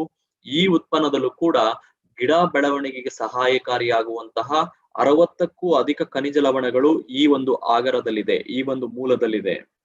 21 ಅಮೈನೋ ಆಸಿಡ್ಗಳು ಅದೇ ರೀತಿ ಕಾರ್ಬೋಹೈಡ್ರೇಟ್ಗಳು ಗಿಡ ಎತ್ತರ ಬೆಳೆಯೋದಕ್ಕೆ ಬೇಕಾದಂತಹ ಹಾರ್ಮೋನುಗಳ ಸಹಾಯ ಹಾಗೂ ಪೋಷಕಾಂಶಗಳ ಒಂದು ಆಗರ ಅಂತ ಹೇಳ್ಬೋದು. ಸೊ ಈ ಒಟ್ಟಾರೆ ಈ ಒಂದು ಉತ್ಪನ್ನ ಏನಿದೆ ನನಗೆ ರೈತರಿಗೆ ಯಾವ ರೀತಿ ಉಪಯೋಗಕ್ಕೆ ಬರುತ್ತೆ ಅಂತ ಹೇಳಿದಾಗ ನಾನು ಒಂದು 5-6 ಒಂದು ವಿಶೇಷವಾದ ಪಾಯಿಂಟ್ಸ್ ಅನ್ನ ಎಕ್ಸ್ಪ್ಲೈನ್ ಮಾಡ್ತೀನಿ. ಸೊ ಮೊದಲನೇದಾಗಿ ನಾನು ಹೇಳುವಂತದ್ದು ಮಣ್ಣಿನ ಆರೋಗ್ಯದ ಸ್ಥಿತಿಯನ್ನ ಸುಧಾರಿಸುವಂತದ್ದು. ಮಣ್ಣಿನ ಆರೋಗ್ಯವನ್ನ ಸುಧಾರಿಸುವಂತದ್ದು ಯಾವಾಗ ಮಣ್ಣಿನ ಆರೋಗ್ಯ ಸುಧಾರಿಸುತ್ತೋ ಬೀಜಗಳು ಕೊಳೆತು ಹೋಗುವುದು ಅಥವಾ ಬೀಜಗಳು ವೇಸ್ಟ್ ಆಗುವುದು ಸ್ವಲ್ಪ ಪ್ರಮಾಣ ಕಡಿಮೆ ಮಾಡಬಹುದು, ಮೊಳಕೆ ಹೊಡೆಯೋದಕ್ಕೆ ತುಂಬಾ ಹೆಲ್ಪ್ ಆಗ್ತದೆ. ಸೊ ಅದಕ್ಕೋಸ್ಕರ ಮೊದಲನೇದಾಗಿ ಸೀಡ್ಲಿಂಗ್ ಗ್ರೋತ್ ಅಂತ ಹೇಳ್ತೀವಿ. ಸೊ ಬೀಜೋತ್ಪಾದನೆ ಅಥವಾ ಬೀಜ ಮೊಳಕೆ ಹೊಡೆಯೋದಕ್ಕೆ ತುಂಬಾ ವಿಶೇಷವಾಗಿದು ನಮಗೆ ಮಣ್ಣಿಗೆ ಸಾಥ್ ಕೊಡ್ತದೆ ಅಂತ ಹೇಳೋದಕ್ಕೆ ಇಷ್ಟಪಡ್ತೀನಿ. ಅಂಡ್ ಎರಡನೇದು ಗಿಡಗಳು ಬೆಳೀತಾ ಬೆಳೀತಾ ಬೆಳೀತಾ ಕೆಲವು ಸತ್ತು ಹೋಗ್ತವೆ. ಯಾಕೆಂದ್ರೆ ವಾತಾವರಣದಲ್ಲಿ ಉಂಟಾಗುವಂತಹ ಬದಲಾವಣೆ ತಡ್ಕೊಳ್ಳೋದು ಕಷ್ಟ ಅವಕ್ಕೆ. ವಾತಾವರಣದಲ್ಲಿ ಉಂಟಾಗುವಂತಹ ಬದಲಾವಣೆಗಳು ಸೊ ಕಷ್ಟ ಆಗ್ತದೆ. ಏನಾಗ್ತದೆ ಇಲ್ಲಿ ರೆಸಿಸ್ಟೆನ್ಸ್ ಪವರ್ ಕಡಿಮೆ, ಡಿಫೆನ್ಸ್ ಸಿಸ್ಟಮ್ ರೆಡಿ ಇರೋದಿಲ್ಲ, ಒಣಗೋಗ್ತದೆ, ಇಲ್ಲಾಂದ್ರೆ ಕೊಳೆತು ಹೋಗ್ತದೆ. ಅಕಾಲಿಕ ಮಳೆಯಿಂದ ಅಥವಾ ಅತಿವೃಷ್ಟಿ ಮಳೆಯಿಂದ ಏನಾಗ್ತಾ ಇದೆ, ಕೊಳೆತು ಹೋಗ್ಬೋದು, ಇಲ್ಲ ನೀರ್ ಕಡಿಮೆ ಆಗ್ಬಿಟ್ಟು ಇದಾಗ್ಬೋದು. ತಡೆಯೋ ಕೆಪಾಸಿಟಿನೇ ಇಲ್ಲ ಇವತ್ತು. ಆ ಪ್ರಮೇಯದಲ್ಲಿ ಆಕ್ಟಿವ್ಸೈಮ್ ನಂತಹ ಕೆಲವು ಅಂಶಗಳು, ಅದರಲ್ಲಿರುವಂತಹ ಅಂಶಗಳು ಡಿಫೆನ್ಸ್ ಸಿಸ್ಟಮ್ ಅನ್ನ ಕ್ರಿಯೇಟ್ ಮಾಡುತ್ತೆ, ಗಿಡಕ್ಕೆ ತಡೆಯುವಂತಹ ಒಂದು ಪವರ್ ನ ಸಾಮರ್ಥ್ಯವನ್ನ ತುಂಬುವಂತದ್ದು. ಅಂಡ್ ಮೂರನೇದು ಸಾಕಷ್ಟು ರೈತರು ಹೇಳುವಂತದ್ದು, ಸರ್ ಒಂದು ಇಳುವರಿ ಅಂತ ಹೇಳಿದ್ರೆ ಕಾಯಿ ಹೂವು ಚೆನ್ನಾಗಿ ಬಿಡಬೇಕು, ಕಾಯಿ ಹೂವು ಚೆನ್ನಾಗಿ ಬಿಡಬೇಕು. ಅದು ಬಿಡೋದು ಒಂದು ಕಾರ್ಯ, ಎರಡನೇದು ಅದು ಉದುರಬಾರದು.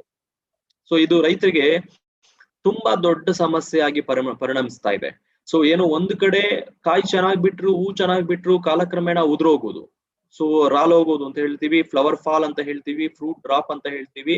ಈ ಪ್ರಮೇಯದಲ್ಲಿ ನನಗೆ ಎರಡೂ ಪ್ರಮೇಯದಲ್ಲಿ ಎರಡೂ ಸಂದರ್ಭದಲ್ಲಿ ಕೂಡ ನನಗೆ ಆಕ್ಟಿಸನ್ ಸಹಾಯ ಮಾಡ್ತದೆ. ಒಂದು ಹೂವು ಕಾಯಿ ಅದರ ಸಂಖ್ಯೆಯನ್ನ ವೃದ್ಧಿಸುವಂತದ್ದು, ಅಂಡ್ ಎರಡನೇದು ಅದನ್ನ ತಡೆಯುವಂತದ್ದು. ಫ್ಲವರ್ ಫಾಲ್ ಏನಾಗ್ತಾ ಇದೆ, ಫ್ರೂಟ್ ಡ್ರಾಪ್ ಏನಾಗ್ತಾ ಇದೆ, ಅದನ್ನ ತಡೆಯುವಂತದ್ದು ಖಂಡಿತ ರೈತರಿಗೆ ಪಾಯಿಂಟ್ ಹೆಲ್ಪ್ ಆಗ್ತದೆ ಈ ಪ್ರಾಡಕ್ಟ್ ಅನ್ನ ಪ್ರಯೋಜನವನ್ನ ತಗೊಳ್ಳೋದಕ್ಕೆ ಹೇಳಿ. ಇನ್ನ ವಿಶೇಷವಾಗಿ ಇಳುವರಿಯನ್ನ ಜಾಸ್ತಿ ಕೊಡುವಂತದ್ದು. ಇಳುವರಿ ಜಾಸ್ತಿ ಆಬ್ವಿಯಸ್ಲಿ ಆಗತ್ತೆ ಯಾವಾಗ ನಾನು ಹೂವು ಉದುರೋದನ್ನ ನಾನು ತಡಿತೀನಿ, ಫ್ರೂಟ್ ಡ್ರಾಪ್ ಆಗೋದನ್ನ ತಡಿತೀನಿ, ಖಂಡಿತ ಇಳುವರಿ ನಾನು ರಿಟೈನ್ ಮಾಡ್ತೀನಿ. ಅದು ನಿಮಗೆ ಕಣ್ಮುಂದೆ ಕಂಡು ಬರುತ್ತೆ. ಅಂಡ್ ಯಾವುದೇ ರೀತಿ ಟಾಕ್ಸಿಸಿಟಿ ಇಲ್ಲದ ಹಾಗೆ ಪೋಷಕಾಂಶಗಳನ್ನ ಗಿಡದ ಬೇರುಗಳಿಗೆ ಒದಗಿಸ್ತಾ ಗಿಡಗಳನ್ನ ಕಾಪಾಡ್ಕೊಳ್ಳೋದಕ್ಕೆ ಹೆಲ್ಪ್ ಆಗ್ತದೆ. ಅಂಡ್ ಸಾಯಿಲ್ ಮೈಕ್ರೋಬಿಯಲ್ ಆಕ್ಟಿವಿಟಿ ಅಂತ ಹೇಳ್ತೀವಿ, ಅಂದ್ರೆ ಮಣ್ಣಿನ ಜೈವಿಕ ರಾಶಿ ಅಥವಾ ಜೀವರಾಶಿಯನ್ನ ವೃದ್ಧಿ ಮಾಡೋದಕ್ಕೂ ಕೂಡ ಇದರಲ್ಲಿ ಸಾಕಷ್ಟು ಜೈವಿಕ ಉತ್ತೇಜಕಗಳು ಇದರಲ್ಲಿ ಕಂಡು ಬರುತ್ತೆ. ಅಂಡ್ ಬೇರು ವಿಶೇಷವಾಗಿ ಸ್ನೇಹಿತರೆ, ನಿಮ್ಮೆಲ್ಲರಿಗೂ ಗೊತ್ತೇ ಇರಬಹುದು, ನೀರು ಚೆನ್ನಾಗಿ ಹೀರ್ಕೋಬೇಕು ಅಂದ್ರೆ ಬೇರು ಒಳ್ಳೆ ರೀತಿಯಲ್ಲಿ ಸ್ಪ್ರೆಡ್ ಆಗ್ಬೇಕು. ಅಂಡ್ ಗಿಡ ಚೆನ್ನಾಗಿ ಹಿಡ್ಕೋಬೇಕು ಅಂತ ಹೇಳಿದ್ರೆ ಬೇರು ಚೆನ್ನಾಗಿ ಸ್ಪ್ರೆಡ್ ಆಗ್ಬೇಕು. ರೂಟ್ ಸಿಸ್ಟಮ್ ಅನ್ನ ಡೆವಲಪ್ ಮಾಡೋದಕ್ಕೂ ಕೂಡ ಆಕ್ಟಿವಿಸಮ್ ನಮ್ಗೆ ಹೆಲ್ಪ್ ಆಗ್ತಾ ಇದೆ. ಬಹುಶಃ ಇಷ್ಟು ಪ್ರಯೋಜನಗಳನ್ನ ನಾನು ಕೊಟ್ರೆ ರೈತ ಯಾರು ಕೂಡ ಬೇಡ ಅಂತ ಹೇಳಲ್ಲ. ಇಳುವರಿ ಇಂಪ್ರೂವ್ ಆಗ್ತಾ ಇದೆ, ಫ್ಲವರ್ ಫಾಲ್, ಫ್ರೂಟ್ ಡ್ರಾಪ್ ಕಡಿಮೆ ಮಾಡ್ತಾ ಇದೆ, ಅದರ ಜೊತೆಗೆ ಫ್ರೂಟ್ ಸೈಜ್ ಇಂಪ್ರೂವ್ ಮಾಡ್ತಾ ಇದೆ, ಸೈಜ್ ಕೂಡ ಚೆನ್ನಾಗಿ ಬರುವಂತದ್ದು, ಸ್ಟ್ರೆಸ್ ಕಂಡೀಷನ್ ಅನ್ನ ಹತೋಟಿಯಲ್ಲಿ ಇಟ್ಕೊಳ್ಳೋದಕ್ಕೆ ಹೆಲ್ಪ್ ಆಗ್ತಾ ಇದೆ, ಅಂಡ್ ಬೀಜೋತ್ಪಾದನೆ ಆಗೋದಕ್ಕೆ ತುಂಬಾ ಹೆಲ್ಪ್ ಆಗ್ತಾ ಇದೆ. ಇಷ್ಟೆಲ್ಲ ನಮ್ಗೆ ಬೆನಿಫಿಟ್ ಕೊಡ್ತೀನಿ ಅಂದ್ರೆ ಯಾವುದೇ ರೈತ ಬೇಡ ಅಂತ ಹೇಳಲ್ಲ. ಬಟ್ ಏನು ಅಂತ ಹೇಳಿದ್ರೆ ಯಾವುದೇ ಬೆಳೆ ಆಗಿರ್ಬೋದು, ಮತ್ತೊಮ್ಮೆ ಹೇಳ್ತೀನಿ, ಪದೇ ಪದೇ ಹೇಳ್ತಾ ಇದ್ದೀನಿ, ಸರಿಯಾಗಿ ಕೇಳಿಸ್ಕೊಳ್ಳಿ. ಹತ್ತಿ ಬೆಳೆ ಆಗಿರಬಹುದು, ಇನ್ನೊಂದಾಗಿರ್ಬೋದು, ತೆಂಗಿನ ಬೆಳೆ ಆಗಿರಬಹುದು, ಅಡಿಕೆ ಬೆಳೆ ಆಗಿರಬಹುದು, ವೆಜಿಟೇಬಲ್ಸ್ ಆಗಿರ್ಬೋದು, ತರಕಾರಿ ಆಗಿರ್ಬೋದು, ನನ್ನ ಉತ್ಪನ್ನಗಳು ಸೊ ಇದೇ ರೀತಿಯಲ್ಲಿ ನಾನು ಹೇಳಿದ ರೀತಿಯಲ್ಲಿ ನೀವು ಬಳಸ್ಕೊಳ್ಳುವಂತದ್ದು. ಅಂಡ್ ವಿಶೇಷವಾಗಿ ಆಕ್ಟಿವ್ಸೈಮ್ ಅನ್ನ ಬಳಸುವ ವಿಧಾನ ಹೇಗೆ ಅಂದ್ರೆ, ಸೊ ಕರೆಕ್ಟ್ ಆಗಿ ನೋಟ್ ಮಾಡ್ಕೊಳ್ಳಿ. ಒಂದು ಸಾಯಿಲ್ ಸೆಟ್ಟಿಂಗ್ ಮಾಡ್ಬೇಕು. ಯಾವುದೇ ಬೆಳೆ ಅಥವಾ ಬಿತ್ತನೆ ಮಾಡೋದಕ್ಕಿಂತ ಅಥವಾ ಪೈರನ್ನ ನಾಟಿ ಮಾಡೋದಕ್ಕಿಂತ ಮುಂಚೆ ನಾವು ಮಾಡ್ಬೇಕಾಗಿರೋ ಕೆಲಸ ಸಾಯಿಲ್ ಕಂಡೀಷನ್ ಅನ್ನ ರೆಡಿ ಮಾಡೋದು. ಮಣ್ಣಿನ ಒಂದು ಕಂಡೀಷನ್ ಪರಿಸ್ಥಿತಿಯನ್ನ ನಾವು ರೆಡಿ ಮಾಡೋದು. ಅದಕ್ಕೋಸ್ಕರ ನಾವು ಸಾಧಾರಣವಾಗಿ ರೈತರು ಏನ್ ಮಾಡ್ತಾರೆ, ಉಳುಮೆ ಕಾರ್ಯ ಮುಗಿದ ಮೇಲೆ ಆ ಮಣ್ಣನ್ನ ಹದ ಮಾಡ್ಬೇಕಾದ್ರೆ ಗೊಬ್ಬರವನ್ನ ಕೂಡ ಚೆಲ್ಲುವಂತಹ ಕಾರ್ಯ ನಡೀತದೆ. ಸೊ ಸಾಯಿಲ್ ಸೆಟ್ಟಿಂಗ್ ಮಾಡ್ಕೊಳಕ್ಕೆ ನಮ್ಮ ರೈತರು ಮಾಡುವಂತಹ ಕಾರ್ಯ ಕೋಳಿ ಗೊಬ್ಬರ ಅಥವಾ ತಿಪ್ಪೆ ಗೊಬ್ಬರ ಅಥವಾ ಸಗಣಿ ಗೊಬ್ಬರ ಅಥವಾ ಕಾಂಪೋಸ್ಟ್ ಮ್ಯಾನ್ಯೂರ್ ಯಾವುದೇ ಗೊಬ್ಬರ ಆಗಿರಬಹುದು. ಸೊ ಗೊಬ್ಬರವನ್ನ ನ್ಯಾಚುರಲ್ ಕಂಪೋಸ್ಟ್ ಈ ಒಂದು ಗೊಬ್ಬರಗಳನ್ನ ಹಾಕ್ಬೇಕಾದ್ರೆ, ಸೊ ಮಣ್ಣನ್ನ ರೆಡಿ ಮಾಡ್ಕೋಬೇಕಾದ್ರೆ ಆ ಒಂದು ಪ್ರಾಥಮಿಕ ಹಂತದಲ್ಲೇ ನಾನು ಈ ಉತ್ಪನ್ನವನ್ನ ಬಳಸೋದಕ್ಕೆ ಹೇಳ್ತೀನಿ. ಏಕೆಂದ್ರೆ ನೀವು ಮೊದಲೇ ನೀವು ಮಣ್ಣಿಗೆ ಸೇರಿಸಿದ್ರೆ ಖಂಡಿತ ನಿಮ್ಮ ಬೆಳೆಗಳ ಮೇಲೆ ಒಳ್ಳೆ ಪ್ರಭಾವ ಇರ್ತದೆ. They'll be good impact. ಹಂಗಾದ್ರೆ ಹೇಗೆ ಸೇರಿಸೋದು? ಸೊ ಎರಡು ವಿಧಾನ. ಒಂದು, ನೀವು ಭೂಮಿನ ತೇವ ಮಾಡೋದಕ್ಕೆ ನೀರನ್ನ ಯಾವ ರೀತಿ ಹಾಯಿಸ್ತೀರಾ, ನೀರನ್ನ ಯಾವ ಬಿಡ್ತೀರಾ ತೇವ ಮಾಡೋದಕ್ಕೆ, ನೀರಿನ ಮೂಲಕ ಕೂಡ ನೀವು ಬಿಡಬಹುದು. 200 ml per acre. 1 ಎಕರೆ ಜಮೀನಿಗೆ 200 ml ಅಂತೆ ನೀವು ನೀರಿನ ಜೊತೆಗೆ ನೀವು ಭೂಮಿಗೆ ಅದನ್ನ ಬಿಡಿ. ಇಲ್ಲ ಗೊಬ್ಬರದ ಜೊತೆಗೆ ಚೆನ್ನಾಗಿ ಮಿಕ್ಸ್ ಮಾಡಿ ಅದನ್ನ ಬೇಕಾದ್ರೆ ಹರಡಿ. ಎರಡೂ ರೂಪದಲ್ಲಿ ನೀವು ಮಣ್ಣಿಗೆ ಸೇರಿಸೋದು. ಸೊ ನಿಮ್ಮ ಅನುಕೂಲಕ್ಕೆ ತಕ್ಕಂತೆ 1 ಎಕರೆ ಜಮೀನಿಗೆ 200 ml ಚೆನ್ನಾಗಿ ಮಿಕ್ಸಿಂಗ್ ಮಾಡಿಕೊಂಡು ಅದು ಭೂಮಿಗೆ ಹರಡಿಸಿದ್ದೆ ಆದ್ರೆ ಮಣ್ಣಿಗೆ ಒಂದು ಒಳ್ಳೆ ತಾಕತ್ತನ್ನ ಕೊಡ್ತದೆ. ಅಂಡ್ ಎರಡನೇ ರೀತಿ ನಾನು ನಿಮಗೆ ಮತ್ತೊಮ್ಮೆ ಎರಡನೇ ಹಂತದಲ್ಲಿ ಹೇಳೋದು ಯಾವಾಗ ಅಂದ್ರೆ, ಬಿತ್ತನೆ ಕಾರ್ಯ ಮುಗಿದು ಬೀಜ ಬಿತ್ತನೆ ಅಥವಾ ನಾಟಿ ನಂತರ ಗಿಡ ಸ್ವಲ್ಪ ಬೆಳೆದ ನಂತರ, ಗಿಡ ಒಂದು ಸ್ವಲ್ಪ ಬೆಳೆದ ನಂತರ ಒಂದಷ್ಟು ಎಲೆಗಳು ಕಂಡು ಬಂದ ನಂತರ ಪ್ರಾಥಮಿಕ ಹಂತದಲ್ಲಿ ಅದನ್ನ ಸ್ಪ್ರೇ ವಿಧಾನದ ಮೂಲಕ ನೀವು ಅದನ್ನ ಯೂಸ್ ಮಾಡಬಹುದು. ಸ್ಪ್ರೇ ಮಾಡೋದ್ರಿಂದ ಏನಾಗುತ್ತೆ ಅಂದ್ರೆ ಗಿಡಗಳಿಗೆ ಬೇಕಾದಂತಹ ಒಂದು ಆ ಗ್ರೀನಿಶ್ನೆಸ್ ಏನಿದೆ ಹಚ್ಚ ಹಸಿರಾಗಿ ಕಂಡು ಬರುತ್ತೆ, ಆರೋಗ್ಯಕರವಾಗಿ ಕಾಣಿಸುತ್ತೆ. ಅದ್ರ ಜೊತೆಗೆ ಆ ಪೋಷಕಾಂಶಗಳು ಪ್ರಾಥಮಿಕ ಹಂತದಲ್ಲಿ ಕೊಡೋದ್ರಿಂದ ಚೆನ್ನಾಗಿ ಬೆಳೆಯೋದಕ್ಕೆ ಹೆಲ್ಪ್ ಆಗ್ತದೆ. ಓಕೆ, ಸೊ ಮಲ್ಲನಗೌಡ ಅವರೇ ತೊಗರಿ ಬೆಳೆ ಆಗಿರ್ಬೋದು, ಅದೇ ರೀತಿ ಶಿವಾನಂದ ಅವರೇ ಅದೇ ರೀತಿ ಹತ್ತಿ ಬೆಳೆ ಆಗಿರಬಹುದು, ಯಾವುದೇ ಬೆಳೆ ಆಗ್ಲಿ ಸೊ ಬಳಸುವ ವಿಧಾನ ಸಿಮಿಲರ್ ಆಗಿರ್ತದೆ. ಓಕೆ, ಮಣ್ಣಿನ ಪರಿಸ್ಥಿತಿ, ಸಾಯಿಲ್ ಸೆಟ್ಟಿಂಗ್ ಒಂದು ಮಾಡ್ಕೊಂಡ್ರಿ. ಎರಡನೇದು ಹೇಳ್ದೆ, ಸ್ವಲ್ಪ ಎತ್ತರ ಬಂದ್ಮೇಲೆ ಮತ್ತೊಮ್ಮೆ ಅದು ಪ್ರಾಥಮಿಕ ಹಂತದಲ್ಲಿ ಮಗು ಬೆಳಿಬೇಕಾದ್ರೆ ನಾವು ಕೊಡಲ್ವಾ ಹಾರ್ಲಿಕ್ಸ್ ಬೂಸ್ಟ್ ಎಲ್ಲ ಕೊಡಲ್ವಾ, ಅದೇ ರೀತಿ ಚಿಕ್ಕ ಗಿಡಗಳಿದ್ದಾಗ ಚಿಕ್ಕ ಗಿಡಗಳಿಗೆ ಒಂದ್ಸಲ ಕೊಡ್ಬೇಕು. ಎಗೈನ್ ಅದಾದ 15 ದಿವಸ ಅಥವಾ 3 ವಾರ ನೀವು ಗ್ಯಾಪ್ ಕೊಡ್ಬೋದು ಬೇಕಾದ್ರೆ. 3 ವಾರ ಗ್ಯಾಪ್ ಕೊಡಿ. 3 ವಾರಕ್ಕೆ ಒಂದು ಸಲ ಅದನ್ನ ಸ್ಪ್ರೇ ಮಾಡ್ತಾ ಹೋಗಿ. ಅಂಡ್ ವಿಶೇಷವಾಗಿ ಇನ್ನ 3ನೇ ಸ್ಟೇಜ್ ನಾನು ಯಾವಾಗ ಹೇಳ್ತೀನಿ ಅಂದ್ರೆ, ಹೂವುಗಳನ್ನ ಬಿಡಬೇಕಾದ್ರೆ ಅರ್ಥ ಮಾಡ್ಕೊಳ್ಳಿ. ಹೂವುಗಳು ಬಿಡ್ಬೇಕಾದ್ರೆ, ಇನ್ನೇನು ಹೂ ಬಿಡೋದಕ್ಕೆ ಸ್ಟಾರ್ಟ್ ಆಗ್ತಾ ಇದೆ, ಪ್ರೀ ಫ್ಲವರಿಂಗ್ ಸ್ಟೇಜ್ ಅಂತ ನಾವು ಇಂಗ್ಲಿಷ್ ಅಲ್ಲಿ ಕರಿತೀವಿ. ಸೊ ಪ್ರೀ ಫ್ಲವರಿಂಗ್ ಸ್ಟೇಜ್ ಅಲ್ಲಿ ವಿಶೇಷವಾಗಿ ನಾವು ಕಾಳಜಿ ವಹಿಸಲೇಬೇಕು. ಯಾಕಂದ್ರೆ ಹೂ ಬಿಡಬೇಕಾದ್ರೆ ಇಮ್ಮಿಡಿಯೇಟ್ ಆಗಿ ಕ್ರಮ ತಗೊಳ್ಳಿ. ಇನ್ನೇನು ಹೂ ಬಿಡ್ತಾ ಇದೆ ಅನ್ನೋದು ಆ ಸ್ಟೇಜ್ ಅಲ್ಲಿ ಹೊಡೆದಾಗ ಹೂಗಳು ಚೆನ್ನಾಗಿ ಬಿಡ್ತವೆ, ನಂಬರ್ಸ್ ಚೆನ್ನಾಗಿ ಇನ್ಕ್ರೀಸ್ ಆಗ್ತದೆ. ಈ 3ನೇ ಸ್ಟೇಜ್ ಅನ್ನ ಮರೆಯಕ್ ಹೋಗ್ಬೇಡಿ. ಇನ್ನ 4ನೇ ಸ್ಟೇಜ್ ಯಾವುದು ಅಂತ ಹೇಳಿದ್ರೆ, ಕಾಯಿ ಬಿಡ್ಬೇಕಾದ್ರೆ ಅಥವಾ ಧಾನ್ಯ ರೈಸ್ ಆಗ್ಬೇಕಾದ್ರೆ, ಸೊ ಭತ್ತದ ಗ್ರೈನ್ಸ್ ರೈಸ್ ಆಗ್ಬೇಕಾದ್ರೆ ಅಥವಾ ಕಾಯಿ ಬಿಡಬೇಕಾದ್ರೆ ಇದನ್ನ ಮನಸ್ಸಲ್ಲಿ ಇಟ್ಕೊಳ್ಳಿ. ಇನ್ನೇನು ಪಿಂದಿ ರೂಪದಲ್ಲಿ ಬರ್ತಾ ಇದೆ ಅಂತ ಹೇಳಿದಾಗ ಕಾಯಿ ಬಿಡೋದಕ್ಕೆ ಸ್ಟಾರ್ಟ್ ಆಗ್ತಾ ಇದೆ, ಆ ಸ್ಟೇಜ್ ಅಲ್ಲಿ ಒಂದು ಸಲ ಕೊಡಿ. ಯಾಕೆಂದ್ರೆ ಸೆಟ್ಟಿಂಗ್ ಆಗೋದಕ್ಕೆ, ಸೈಜ್ ಅನ್ನ ನಿರ್ಧಾರ ಮಾಡೋದಕ್ಕೆ, ಆ ಒಂದು ಫ್ರೂಟ್ ಸೆಟ್ಟಿಂಗ್ ಮಾಡೋದಕ್ಕೆ ಸೊ ಇದನ್ನ ನಾವು ಬಳಸುವಂತದ್ದು. ಭತ್ತಕ್ಕೂ ಕೂಡ ರೂಪ ಅವರೇ ಇದೇ ರೀತಿಯಲ್ಲೇ ಬಳಸುವಂತದ್ದು. ಸಾಯಿಲ್ ಸೆಟ್ಟಿಂಗ್, ಎರಡನೇದು ಪ್ರಾಥಮಿಕ ಹಂತ, 3ನೇದು ಎಗೇನ್ ಸೊ ಆ ಒಂದು ಹೂ ಬಿಡುವಂತ, ಅಂಡ್ 4ನೇದು ಧಾನ್ಯ ಗ್ರೈನ್ ಬಿಡಬೇಕಾದ್ರೆ. ಸೊ ಇದನ್ನ ನೆನಪಲ್ಲಿ ಇಟ್ಕೊಂಡು 4 ಅವಸ್ಥೆಯಲ್ಲಿ ನಾವು ಈ ಪ್ರಾಡಕ್ಟ್ ನ ಸಹಾಯವನ್ನ ನಾವು ತಗೋಬಹುದು. 4 ಅವಸ್ಥೆಯಲ್ಲಿ, 4 ಸಂದರ್ಭದಲ್ಲಿ ವಿಶೇಷವಾಗಿ ಇದನ್ನ ಬಳಸ್ಕೊಳ್ಳೋದ್ರಿಂದ ತುಂಬಾ ಹೆಲ್ಪ್ ಆಗ್ತದೆ. ಓಕೆ, ಸೊ 1 ಎಕರೆ ಜಮೀನಿಗೆ 200 ml ಅಂತ ಇದನ್ನ ಬಳಸ್ಕೊಳ್ಳುವಂತದ್ದು. 1 ಎಕರೆ ಜಮೀನಿಗೆ ಏನಕ್ಕೆ? ಮಣ್ಣಿಗೆ ಸಪೋರ್ಟ್ ಮಾಡೋದಕ್ಕೆ. ಇನ್ನ ಸ್ಪ್ರೇ ವಿಧಾನದ ಮೂಲಕ ನಾನು 3 ಸ್ಟೇಜ್ ಹೇಳಿದೆ. ಪ್ರಾಥಮಿಕ ಹಂತ ವೆಜಿಟೇಟಿವ್ ಸ್ಟೇಜ್, ಎರಡನೇದು ಪ್ರೀ ಫ್ಲವರಿಂಗ್ ಸ್ಟೇಜ್ ಹೂ ಬಿಡುವುದಕ್ಕಿಂತ ಮುಂಚೆ, ಅಂಡ್ 3ನೇ ಸ್ಟೇಜ್ ಅನ್ನ ನಾನು ಹೇಳಿದ್ದೆ, ಇನ್ನೇನು ಧಾನ್ಯ ಬಿಡ್ತಾ ಇದೆ, ಗ್ರೈನ್ಸ್ ಬರ್ತಾ ಇದೆ, ಆ ಸ್ಟೇಜ್ ಅಲ್ಲಿ ಇನ್ನೊಂದು ಸಲ ನೀವು ಅದನ್ನ ಮಾಡ್ಕೊಳ್ಳಿ. ಸೊ ಈ ರೀತಿ ಮಾಡೋದ್ರಿಂದ ಇಳುವರಿ ಚೆನ್ನಾಗಿ ಬರುತ್ತೆ, ಮಣ್ಣಿನ ಫಲವತ್ತತೆ ವೃದ್ಧಿ ಆಗತ್ತೆ. ಸೊ ಖಂಡಿತ ಒಂದು ಒಳ್ಳೆಯ ಇಳುವರಿ ತೆಗೆಯೋದಕ್ಕೆ ನಮಗೆ ಈ ಒಂದು ಉತ್ಪನ್ನ ನಮಗೆ ಸಹಾಯ ಮಾಡ್ತದೆ. ಅಂಡ್ ಇದೇ ರೀತಿ ವಿಶೇಷವಾಗಿ ಆಕ್ಚುಲಿ ಒಂದು ಅಡ್ವಾನ್ಸ್ಡ್ ಫಾರ್ಮುಲಾ ಇದೇ ಒಂದು ಗುಣಗಳನ್ನ ನಮ್ಗೆ ಹೆಲ್ಪ್ ಮಾಡೋದಕ್ಕೆ ಆಕ್ಟಿವ್ ಮ್ಯಾಕ್ಸ್ ಅನ್ನುವಂತಹ ಪ್ರಾಡಕ್ಟ್ ಅನ್ನ ಕೂಡ ನಮ್ಮ ಮೋದಿಕೆ ನಮಗೆ ಕೊಟ್ಟಿದೆ. ಅದನ್ನ ಕೂಡ ನಾವು ಬಳಸ್ಕೋಬಹುದು. ಸೊ ಇದು ಆಕ್ಟಿವ್ಸೈಮ್ ನಂತೆ ಇದು ಕೂಡ ಕಾರ್ಯನಿರ್ವಹಿಸುತ್ತೆ. ಸೊ ಇದನ್ನ ಬಯೋಸ್ಟಿಮ್ಯುಲೆಂಟ್ ಅಂತ ಹೇಳ್ತೀವಿ. ಸೊ ಪ್ಲಾಂಟ್ ಗ್ರೋತ್ ಆಗೋದಕ್ಕೆ, ಪ್ರೊಡಕ್ಟಿವಿಟಿ ಇಂಪ್ರೂವ್ ಮಾಡೋದಕ್ಕೆ, ಇಳುವರಿ ಚೆನ್ನಾಗಿ ತರೋದಕ್ಕೆ ಈ ಪ್ರಾಡಕ್ಟ್ ಅನ್ನ ಮೋದಿಕೆರವರು ನಮಗೆ, ಸೊ ಕಬ್ಬಿನ ಬೆಳೆಗೆ ಆಗಿರ್ಬೋದು, ಭತ್ತ, ರಾಗಿ, ಗೋಧಿ, ಜೋಳ ಎಲ್ಲದಕ್ಕೂ ನಾನು ಹೇಳಿದ ರೀತಿಯಲ್ಲೇನೆ ನೀವು ಬಳಸ್ಕೊಂಡ್ರೆ ಸಾಕು. ಓಕೆ, ಸೊ ಆಕ್ಟಿವ್ ಮ್ಯಾಕ್ಸ್ ಅನ್ನ ನಾವು ಇಲ್ಲಿ ವಿಶೇಷವಾಗಿ ಇಲ್ಲೂ ಕೂಡ ಅಷ್ಟೇ ಜರ್ಮಿನೇಷನ್ ಪ್ರಾಬ್ಲಮ್ ಅನ್ನ ಅವಾಯ್ಡ್ ಮಾಡೋದಕ್ಕೆ, ಅಂದ್ರೆ ಸರಿಯಾಗಿ ಮೊಳಕೆ ಹೊಡಿತಾ ಇಲ್ಲ, ಬೀಜ ಬಿತ್ತನೆ ಮಾಡದ್ಮೇಲೆ ವೇಸ್ಟ್ ಆಗ್ತಾ ಇದೆ, ಸೊ ಜರ್ಮಿನೇಟ್ ಆಗ್ತಾ ಇಲ್ಲ, ಬೀಜೋತ್ಪಾದನೆ ಆಗ್ತಾ ಇಲ್ಲ, ಸೊ ಗಿಡ ಪ್ಲಾಂಟೇಶನ್ ಗೆ ಹೆಲ್ಪ್ ಮಾಡೋದಕ್ಕೆ ಏನಾದ್ರೂ ಇದ್ರೆ ಹೇಳಿ ಅಂತ ಹೇಳಿದಾಗ ಆಕ್ಟಿವ್ ಮ್ಯಾಕ್ಸ್ ಖಂಡಿತ ಇಲ್ಲಿ ಹೆಲ್ಪ್ ಆಗ್ತದೆ. ಸಾಯಿಲ್ ಹೆಲ್ತ್ ಅನ್ನ ಇಂಪ್ರೂವ್ ಮಾಡ್ತದೆ, ಇಳುವರಿ ಚೆನ್ನಾಗಿ ತಂದ್ಕೊಡ್ತದೆ. ಅಂಡ್ ಗೊಬ್ಬರದ ಅವಶ್ಯಕತೆಯನ್ನ ಕಾಲಕ್ರಮೇಣ ನಮಗೆ ಕಡಿಮೆ ಮಾಡೋದಕ್ಕೆ ನಮಗೆ ಆಕ್ಟಿವ್ ಮ್ಯಾಕ್ಸ್ ಹೆಲ್ಪ್ ಆಗ್ತದೆ ಸ್ನೇಹಿತರೆ. ಇದನ್ನ ನಾವು ನೆನಪಲ್ಲಿ ಇಟ್ಕೋಬಹುದು. ಈ ಪ್ರಾಡಕ್ಟ್ ಅಲ್ಲಿ ಇರುವಂತಹ ವಿಶೇಷವಾದ ಒಂದು ಉಪಯೋಗ ಏನು ಅಂದ್ರೆ, ಇದರಲ್ಲಿ ಬಳಸಿರುವಂತಹ ಟೆಕ್ನಾಲಜಿ ನಮ್ಮ ಮಣ್ಣಲ್ಲಿ ಪೋಷಕ ಅಂಶಗಳು ಏನಿದೆ ಅದನ್ನ ಸರಿಯಾದ ಪ್ರಮಾಣದಲ್ಲಿ ನಮ್ಮ ಗಿಡಗಳಿಗೆ ಹೊಂದಿಸುವ ಕಾರ್ಯ ಮಾಡ್ಕೊಡ್ತದೆ. ಇದರಲ್ಲಿ ಏನಿದೆ ಅಂತ ಹೇಳಿದಾಗ ಮತ್ತೊಮ್ಮೆ ಹೇಳ್ತಾ ಇದ್ದೀನಿ, ಸೀವೀಡ್ ಅಗೈನ್. ಸಾವಯವ ಪೋಷಕಾಂಶಗಳ ಆಗರ. ಇಲ್ಲೂ ಕೂಡ ಸೀವೀಡ್ ಅನ್ನ ಬಳಸ್ಕೊಂಡಿದ್ದಾರೆ. ಸಾಕಷ್ಟು ಒಂದು ಗ್ರೋತ್ ಹಾರ್ಮೋನ್ಸ್ ಅನ್ನ ನಾವಿಲ್ಲಿ ಬಳಸಿದೀವಿ, ಪೋಷಕಾಂಶಗಳನ್ನ ಇಲ್ಲಿ ಬಳಸಿದೀವಿ, ಖನಿಜ ಲವಣಗಳು ಇದರಲ್ಲಿ ನೋಡ್ತಾ ಇದೀವಿ. ಮಣ್ಣಿಗೆ ಇದನ್ನ ಸೇರಿಸೋದ್ರ ಮೂಲಕ ಮಣ್ಣಿನ ಒಂದು ಫಲವತ್ತತೆ ಕಾಪಾಡ್ಕೊಳ್ತಾ ಇದೀವಿ. ಈ ಸ್ಟೇಜ್ ಅಲ್ಲಿ ನಮಗೆ ಆಕ್ಟಿವ್ ಮ್ಯಾಕ್ಸ್ ಅನ್ನ ನಾವು ಬಳಸ್ಕೊಡುವಂತದ್ದು. ಹಾಗಾದ್ರೆ ಎಲ್ಲೆಲ್ಲಿ ಬಳಸುವಂತದ್ದು, ಏನೇನ್ ಪ್ರಯೋಜನ ಆಗತ್ತೆ ಗಮನಿಸಿ ನೋಡಿ. ಮೊದಲನೇದಾಗಿ ಹೇಳಿದ್ದೆ, ಕರೆಕ್ಟ್ ಆಗಿ ನೀವು ಮಣ್ಣಿಗೆ ಇದನ್ನ ನೀವು ತಲುಪಿಸಿದ್ರೆ, ಪ್ರಾಥಮಿಕ ಹಂತದಲ್ಲಿ ಮಣ್ಣಿಗೆ ಸಾಯಿಲ್ ಸೆಟ್ಟಿಂಗ್ ಇದನ್ನ ಮಾಡಿದ್ರೆ ಯಾವ ರೀತಿ ಮಾಡ್ಬೇಕು ಅಂತ ಹೇಳ್ತೀನಿ. ಸೀಡ್ ಜರ್ಮಿನೇಷನ್ ಅಂದ್ರೆ ಬೀಜ ಚೆನ್ನಾಗಿ ಮೊಳಕೆ ಹೊಡಿತದೆ. ಎರಡನೇದು ಫೋಟೋಸಿಂಥಸಿಸ್ ಅಂದ್ರೆ ಗಿಡಗಳು ಚೆನ್ನಾಗಿ ಹಸಿರಾಗಿ ಕಾಣೋದಲ್ದಿರ ಆಹಾರ ಉತ್ಪಾದನೆ ಚೆನ್ನಾಗಿ ಗಿಡದಲ್ಲಿ ಆಗ್ತದೆ. ಇನ್ನು ಮೂರನೇದು ಬೇರುಗಳು ಚೆನ್ನಾಗಿ ಸ್ಪ್ರೆಡ್ ಆಗ್ತದೆ, ರೂಟ್ ಗ್ರೋತ್ ಒಳ್ಳೆ ಸ್ಟಿಮ್ಯುಲೇಟ್ ಆಗ್ತದೆ. ನಾಲ್ಕನೇದು ಗಿಡಗಳಿಗೆ ಉಂಟಾಗುವಂತಹ ಒತ್ತಡವನ್ನ ತಡ್ಕೊಳ್ಳೋದಕ್ಕೆ ನಮ್ಗೆ ಇಲ್ಲಿ ಹೆಲ್ಪ್ ಆಗ್ತದೆ. ಅಂಡ್ ಫ್ಲವರಿಂಗ್, ಫ್ಲವರಿಂಗ್ ಫ್ರೂಟಿಂಗ್ ಚೆನ್ನಾಗಿ ಆಗೋದಕ್ಕೆ ಹೆಲ್ಪ್ ಆಗ್ತದೆ. ಅದರ ಸೈಜ್ ನಂಬರ್ ಚೆನ್ನಾಗಿ ಇನ್ಕ್ರೀಸ್ ಆಗೋದಕ್ಕೆ ಆಗ್ಬೇಕಾಗ್ತದೆ. ಅಂಡ್ ಒಳ್ಳೆ ಇಳುವರಿ ತಂದ್ಕೊಡೋದಕ್ಕೂ ಕೂಡ ಆಗ್ತದೆ. ಇದು ಯಾವುದೇ ಗೊಬ್ಬರಗಳಿಗೆ ರಿಪ್ಲೇಸ್ಮೆಂಟ್ ಅಲ್ಲ. ನಾನು ಗೊಬ್ಬರ ಬಳಸೋದನ್ನ ಹಾಕ್ಲೇಬೇಕು, ಬಟ್ ಆ ಗೊಬ್ಬರಗಳು ಸಮರ್ಪಕವಾಗಿ ನಮ್ಮ ಜಮೀನಲ್ಲಿ ಬಳಸ್ಕೊಳ್ಳೋದಕ್ಕೆ ಇದು ನಮಗೆ ಆಕ್ಟಿವ್ ಮ್ಯಾಕ್ಸ್ ಹೆಲ್ಪ್ ಆಗ್ತದೆ, ಆಕ್ಟಿವ್ ಝೈಮ್ ಹೆಲ್ಪ್ ಆಗ್ತದೆ.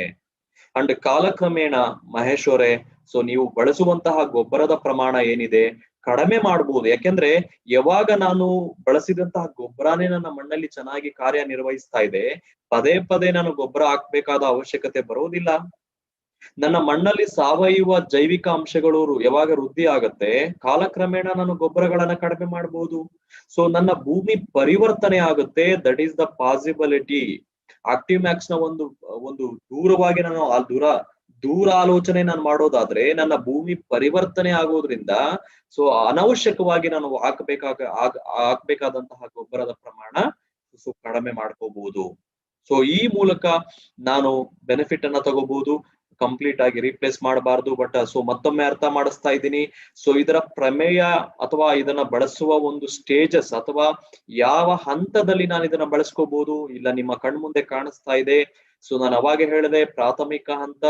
ಎರಡನೇದು ಫ್ಲವರ್ ಇನಿಷಿಯೇಷನ್, ಹೂವು ಬಿಡುವ ಒಂದು ಕಾಲ. ಮೂರನೇದು ಫ್ರೂಟ್ ಸೆಟ್ಟಿಂಗ್ ಸ್ಟೇಜ್ ಅಲ್ಲಿ, ಅದಕ್ಕಿಂತ ಮುಂಚೆ ಉಳುಮೆ ಮಾಡಿದ ನಂತರ ನಿಮ್ಮ ಸಾಯಿಲ್ ಸೆಟ್ಟಿಂಗ್ ಅನ್ನ, ಮಣ್ಣನ್ನ ನೀವು ರೆಡಿ ಮಾಡಬೇಕಾದ್ರೆ, ಭೂಮಿಯನ್ನ ಹದ ಮಾಡ್ಕೋಬೇಕಾದ್ರೆ ಅವಾಗ ಕೂಡ ನೀವು ಇದನ್ನ ಬಳಸ್ಕೋಬಹುದು. ಬಳಸುವ ವಿಧಾನ ಹೇಗೆ? ಸ್ಪ್ರೇ ಮಾಡುವ ಹಂತದಲ್ಲಿ, ಸ್ಪ್ರೇ ಮಾಡುವ ವಿಧಾನದಲ್ಲಿ 1 ಲೀಟರ್ ನೀರಿಗೆ 1 ml ಅಂತೆ ಈ ಉತ್ಪನ್ನವನ್ನ ಬಳಸಿಕೊಳ್ಳುವಂತದ್ದು. 1 ಲೀಟರ್ ನೀರಿಗೆ 1 ml ಅಂತೆ ನಾವು ಬಳಸ್ಕೊಳ್ಳುವಂತದ್ದು. ಅದೇ ರೀತಿ ಯಾವ ವ್ಯಕ್ತಿಗಳು, ಯಾವ ರೈತರು, ಎಸ್ಪೆಷಲಿ ನಾವು ಈ ಧಾನ್ಯಗಳು ಬಿಡಬೇಕಾದ್ರೆ, ಗ್ರೈನ್ಸ್ ಬಿಡಬೇಕಾದ್ರೆ, ಕಾಳುಗಳು ಬಿಡಬೇಕಾದ್ರೆ ಅಥವಾ ಕಾಯಿ ಬಿಡಬೇಕಾದ್ರೆ ಆ ಸ್ಟೇಜ್ ಅಲ್ಲಿ ಮಾತ್ರ ಸ್ವಲ್ಪ ಜಾಸ್ತಿ ಕೊಡ್ಬೇಕು. 2 ml 1 ಲೀಟರ್ ನೀರಿಗೆ ಅದನ್ನ ಮಿಕ್ಸ್ ಮಾಡಿಕೊಂಡು ನೀವು ಖಂಡಿತ ಸ್ಪ್ರೇ ಮಾಡೋದ್ರ ಮೂಲಕ ಭತ್ತಕ್ಕೂ ಬಳಸಿ, ದ್ರಾಕ್ಷಿ ತೋಟಕ್ಕೂ ಬಳಸಿ, ಅಥವಾ ದಾಳಿಂಬೆ ತೋಟಕ್ಕೂ ಬಳಸಿ, ಎಲ್ಲಾ ಬೆಳೆಗಳಿಗೂ ಸೂಕ್ತವಾಗಿದೆ. ಇಳುವರಿ ಅಂತ ಎಲ್ಲಿ ಎಕ್ಸ್ಪೆಕ್ಟ್ ಮಾಡ್ತೀರಾ? ಹಚ್ಚ ಹಸಿರಾದ ಒಂದು ಅಪಿಯರೆನ್ಸ್ ಬೇಕು ಅಂತ ಎಲ್ಲಿ ಎಕ್ಸ್ಪೆಕ್ಟ್ ಮಾಡ್ತೀರಾ? ಗಿಡದ ಒಂದು ಬೆಳವಣಿಗೆ ಎಲ್ಲಿ ಎಕ್ಸ್ಪೆಕ್ಟ್ ಮಾಡ್ತೀರಾ? ಮಣ್ಣಿನ ಫಲವತ್ತತೆ ಎಲ್ಲಿ ಬೇಕಾಗುತ್ತೆ ಅಲ್ಲಿ ಎಲ್ಲಾ ಕಡೆನೂ ನಾನು ಈ ಪ್ರಾಡಕ್ಟ್ ಅನ್ನ ಬಳಸ್ಕೋಬಹುದು. ಬೀಜೋಪಚಾರ ಮಾಡುವ ಒಂದು ಪ್ರಮೇಯಗಳಲ್ಲಿ ಯಾವ ಬೆಳೆಗಳಲ್ಲಿ ನೀವು ಬೀಜೋಪಚಾರ ಮಾಡ್ಬೇಕು ಅಂತ ಅನ್ಕೊಳ್ತೀರಾ? ಬೀಜೋಪಚಾರ ಮಾಡುವ ವಿಧಾನ ಅಂದ್ರೆ ಈ ಆಕ್ಟಿವ್ ಝೈಮ್ ನ ಅಥವಾ ಆಕ್ಟಿವ್ ಮ್ಯಾಕ್ಸ್ ನ ಮೂಲಕ ಅಂತ ಹೇಳಿದ್ರೆ, 1 ಲೀಟರ್ ನೀರಿಗೆ ಜಸ್ಟ್ 3 ml ಆಕ್ಟಿವ್ ಮ್ಯಾಕ್ಸ್ ಅನ್ನ ನೀವು ಮಿಕ್ಸ್ ಮಾಡಿಕೊಂಡು ಆ ಒಂದು ಸೊಲ್ಯೂಷನ್ ಅನ್ನ ರೆಡಿ ಮಾಡ್ಕೋಬೇಕಾಗತ್ತೆ. ಬೀಜೋಪಚಾರ ಮಾಡಲು ಬಯಸುವಂತಹ ಬೀಜಗಳನ್ನ 10 ನಿಮಿಷಗಳ ಕಾಲ, ಇಲ್ಲ ಗರಿಷ್ಠ 15 ನಿಮಿಷಗಳ ಕಾಲ ಅದರಲ್ಲಿ ನೆನೆಸಿಟ್ಟು, ತದನಂತರ ನೆರಳಲ್ಲಿ ಅದನ್ನ ಹಾರಿಸಿ, ಅಂದ್ರೆ ಅದನ್ನ ಒಣಗಿಸಿ, ನೆರಳಲ್ಲಿ ಅದನ್ನ ಒಣಗಿಸ್ಬಿಟ್ಟು ತದನಂತರ ನೀವು ಮುಂದಿನ ಕಾರ್ಯಕ್ರಮಕ್ಕೆ ಹೋಗ್ಬೋದು. And seed coating, so seed coating ಅನ್ನ ಕೂಡ ನಾವು ನೋಡ್ಬೇಕಾಗತ್ತೆ. ಕೋಟಿಂಗ್ ಮಾಡಲು ಇಚ್ಛಿಸುವಂತಹ ನನ್ನ ರೈತರು ಯಾರಿದ್ದಾರೆ, ಸೊ ಎಸ್ಪೆಷಲಿ ಆ ಒಂದು ಕವರ್ ಅಲ್ಲಿ ಏನ್ ತರ್ತೀರಾ, ಆ ಒಂದು ಸೀಡ್ಸ್ ಏನ್ ತರ್ತೀರಾ, ಪಾಲಿ ಬ್ಯಾಗ್ ಅಲ್ಲಿ ಏನ್ ತರ್ತೀರಾ, 1 kg ಪಾಲಿ ಬ್ಯಾಗ್ ಅನ್ನ ನಾವು ಇಲ್ಲಿ ಕನ್ಸಿಡರ್ ಮಾಡ್ಕೊಂಡು 3 ml ಅನ್ನ ನೇರವಾಗಿ ನಾವು ಆಕ್ಟಿವ್ಸೈಮ್ ಅನ್ನ ನೇರವಾಗಿ ಅದ್ರೊಳಗೆ ಹಾಕಕ್ಕೆ ಹೇಳ್ತೀವಿ. ಅದನ್ನ ಚೆನ್ನಾಗಿ ಅದನ್ನ ಮಿಕ್ಸ್ ಮಾಡೋದಕ್ಕೆ ನಾವು ಹೇಳ್ತೀವಿ. ಆ ಮೂಲಕ ನಾವು ಸೀಡ್ ಕೋಟಿಂಗ್ ಕೂಡ ನಾವು ಮಾಡಬಹುದು. ಸೊ ಸೀಡ್ ಕೋಟಿಂಗ್ ಒಂದು ಕಡೆ ನಡೀತಾ ಇದೆ. ಇನ್ನೊಂದು ಸೀಡ್ ಟ್ರೀಟ್ಮೆಂಟ್ ಅಥವಾ ಬೀಜೋಪಚಾರಕ್ಕೆ ನಾನು ಬಳಸೋದು ಹೇಗೆ ಅಂತ ಹೇಳಿದೀನಿ. ಈವನ್ ರೂಟ್ ಡಿಪ್ಪಿಂಗ್ ಮೆಥಡಾಲಜಿ ಕೂಡ, ಸೊ ಬೇರಿಗೆ ನೀವು ಉಪಚಾರ ಕೊಡಬೇಕು, ರೂಟ್ ಟ್ರೀಟ್ಮೆಂಟ್ ಕೊಡಬೇಕು ಅಂದ್ರೂ ಕೂಡ 3% ಸೊಲ್ಯೂಷನ್ ಅನ್ನ ರೆಡಿ ಮಾಡಿಕೊಂಡು 5 ನಿಮಿಷಗಳ ಕಾಲ ಆ ಒಂದು ಡೈಲ್ಯೂಷನ್ ಮಾಡಿರುವಂತಹ ಒಂದು ಸೊಲ್ಯೂಷನ್ ಅಲ್ಲಿ ಬೇರುಗಳನ್ನ ಅದ್ದಿ ಇಡತಕ್ಕದ್ದು 5 ನಿಮಿಷಗಳವರೆಗೂ. ತದನಂತರ ನೀವು ಮುಂದಿನ ಪ್ರೊಸೀಜರ್ ಅನ್ನ ಕಂಟಿನ್ಯೂ ಮಾಡಬಹುದು. ಸೊ ಬೀಜೋಪಚಾರಕ್ಕೂ ಯೋಗ್ಯವಾದಂತದ್ದು, ಸೊ ಕೋಟಿಂಗ್ ಕೂಡ ಯೋಗ್ಯವಾದಂತದ್ದು, ಹಾಗೂ ರೂಟ್ ಡಿಪ್ಪಿಂಗ್ ಕೂಡ ನಮಗೆ ಯೋಗ್ಯವಾದ ಒಂದು ರೀತಿಯಲ್ಲಿ ಆಕ್ಟಿವ್ ಮ್ಯಾಕ್ಸ್ ವರ್ತಿಸುತ್ತೆ. ಸೊ ಇದನ್ನ ನಾವು ಎಲ್ಲಾ ರೂಪದ ಬೆಳೆಗಳಿಗೂ ನಾವು ಬಳಸ್ಕೋಬಹುದು. ಸೊ ಇಷ್ಟು ಹೇಳ್ತಾ ನಮ್ಮ ಒಟ್ಟಾರೆ ಬೆಳೆಗಳ ಇಳುವರಿಯನ್ನ ಇಂಪ್ರೂವ್ ಮಾಡೋದಕ್ಕೆ, ಪ್ರಾಫಿಟ್ ಅನ್ನ ತಂದು ಕೊಡೋದಕ್ಕೆ ಮೆಣಸು ಬೆಳೆಗಾರರಿಗೂ ಕೂಡ ಖಂಡಿತ ಇದನ್ನ ಮಾಡಬಹುದು. ಸೊ ಬಳಸ್ ನೋಡಿ, ಪ್ಯಾಚ್ ಟೆಸ್ಟ್ ಮಾಡಿ, ಟ್ರಯಲ್ಸ್ ಮಾಡಿ, ನಿಮಗೆ ಗೊತ್ತಾಗ್ತದೆ. ಸಣ್ಣ ಏರಿಯಾಗಳಿಗೆ ಇದನ್ನ ಬಳಸೋದಕ್ಕೆ ಟ್ರಯಲ್ ಮಾಡಿ, ಖಂಡಿತ ಇದರ ಒಂದು ಬೆನಿಫಿಟ್ ಅನ್ನ ಸಾಕಷ್ಟು ನೋಡ್ತೀರಾ ಅಂತ ಹೇಳ್ತಾ ನನ್ನ ಈ ಒಂದು ಕಾರ್ಯಕ್ರಮ ಅಥವಾ ಈ ಪ್ರೆಸೆಂಟೇಶನ್ ಅನ್ನ ಇಲ್ಲಿಗೆ ನಿಲ್ಲಿಸ್ತೀನಿ. ಒಂದಷ್ಟು ಪ್ರಶ್ನೆಗಳನ್ನ ನೋಡೋಣ. ಆಕ್ಚುಲಿ ಕೆಲವೊಂದು ಟೆಸ್ಟಿಮೋನಿಯಲ್ಸ್ ಕೂಡ ಇಲ್ಲಿ ಪೋಸ್ಟ್ ಮಾಡಿದ್ದಾರೆ. ರೇಷ್ಮೆ ಬೆಳೆಗೆ ಉಪಯೋಗ ಮಾಡಿದ್ದು ಎಲೆಗಳು ಚೆನ್ನಾಗಿ ಬೆಳೆದಿವೆ ಅಂತ ನಮ್ಮ ಪ್ರಭು ಅವರು ಹಾಕಿದ್ದಾರೆ. ಅದೇ ರೀತಿ ಸಾಕಷ್ಟು ಜನ ಮೆಣಸು ಬೆಳೆಗಾರರು, ಸೊ ನಮ್ಮ ಮೆಣಸಿನ ಬೆಳೆ ಚೆನ್ನಾಗಿದೆ ಅಂತ ಹಾಕಿದ್ದಾರೆ. ಹೆಸರು ಕಾಳು ಚೆನ್ನಾಗಿ ಬಂದಿದೆ ಅಂತ ಸಾಕಷ್ಟು ಜನ ಇಲ್ಲಿ ಪೋಸ್ಟ್ ಮಾಡಿದ್ದಾರೆ.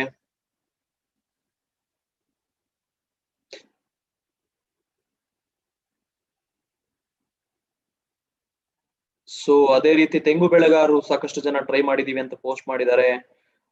ಕೆಲವರು ಟೊಮೆಟೊ ಬೆಳೆಗಾರರು ಪೋಸ್ಟ್ ಮಾಡಿದ್ದಾರೆ. ಐ ಥಿಂಕ್ ಸೊ ಇದು ನಮಗೆ ಉದಾಹರಣೆ ನಮಗೆ ಕ್ಲಿಯರ್ ಆಗಿ ಹೇಳುತ್ತೆ. ಸೊ ಈ ನಮ್ಮ ಒಂದು ಪ್ರಾಡಕ್ಟ್ ಗಳನ್ನ ಖಂಡಿತ ಸೊ ಈ ಉತ್ಪನ್ನಗಳನ್ನ ಬಳಸ್ಕೋಬಹುದು. ಅವಶ್ಯಕತೆಗೆ ಅನುಗುಣವಾಗಿ ನೀವು ತಿಳ್ಕೋಬೇಕು ಪರ್ಪಸ್ ಏನು, ನಾನು ಏನಕ್ಕೋಸ್ಕರ ನಾನು ಇದನ್ನ ಬಳಸ್ಕೋಬೇಕು ಅನ್ನೋದನ್ನ ನಿಮ್ಗೆ ಗೊತ್ತಿರಬೇಕು. ಪರ್ಪಸ್ ಅನ್ನ ತಿಳ್ಕೊಂಡು ಹೇಗೆ ಅದನ್ನ ಪ್ರವೃತ್ತಿ ಮಾಡ್ಬೇಕು ಅಂತ ಹೇಳ್ಬಿಟ್ಟು ನಾನು ರೆಕಮೆಂಡ್ ಮಾಡಿದ್ದೀನಿ. ಸೊ ಅದು ಆ ಪ್ರಮಾಣದಲ್ಲಿ ನೀವು ಬಳಸ್ಕೊಂಡು ಟ್ರೈ ಮಾಡಿ, ಒಂದು ಒಳ್ಳೆ ಇಳುವರಿಯನ್ನ ತೆಗೀರಿ, ಹಾಗೂ ಹೆಚ್ಚು ರೈತರಿಗೆ ಇದರ ಬಗ್ಗೆ ಮಾಹಿತಿ ರವಾನೆ ಮಾಡಿ ಅಂತ ಹೇಳ್ತಾ ನಾನು ಈ ಕಾರ್ಯಕ್ರಮವನ್ನು ಎಂಡ್ ಮಾಡ್ತಾ ಇದ್ದೀನಿ. ಸೊ ಧನ್ಯವಾದ, thanks for your participation. So ಇಷ್ಟು ಹೇಳ್ತಾ ನಾಳೆ ಭೇಟಿ ಆಗೋಣ ಮುಂದಿನ ಕಾರ್ಯಕ್ರಮದಲ್ಲಿ ಒಂದಷ್ಟು ಹೊಸ ಒಂದು ಟಾಪಿಕ್ ನೊಂದಿಗೆ. ಅಲ್ಲಿವರೆಗೂ take care, stay safe, stay healthy. ಧನ್ಯವಾದ, ಥ್ಯಾಂಕ್ ಯು.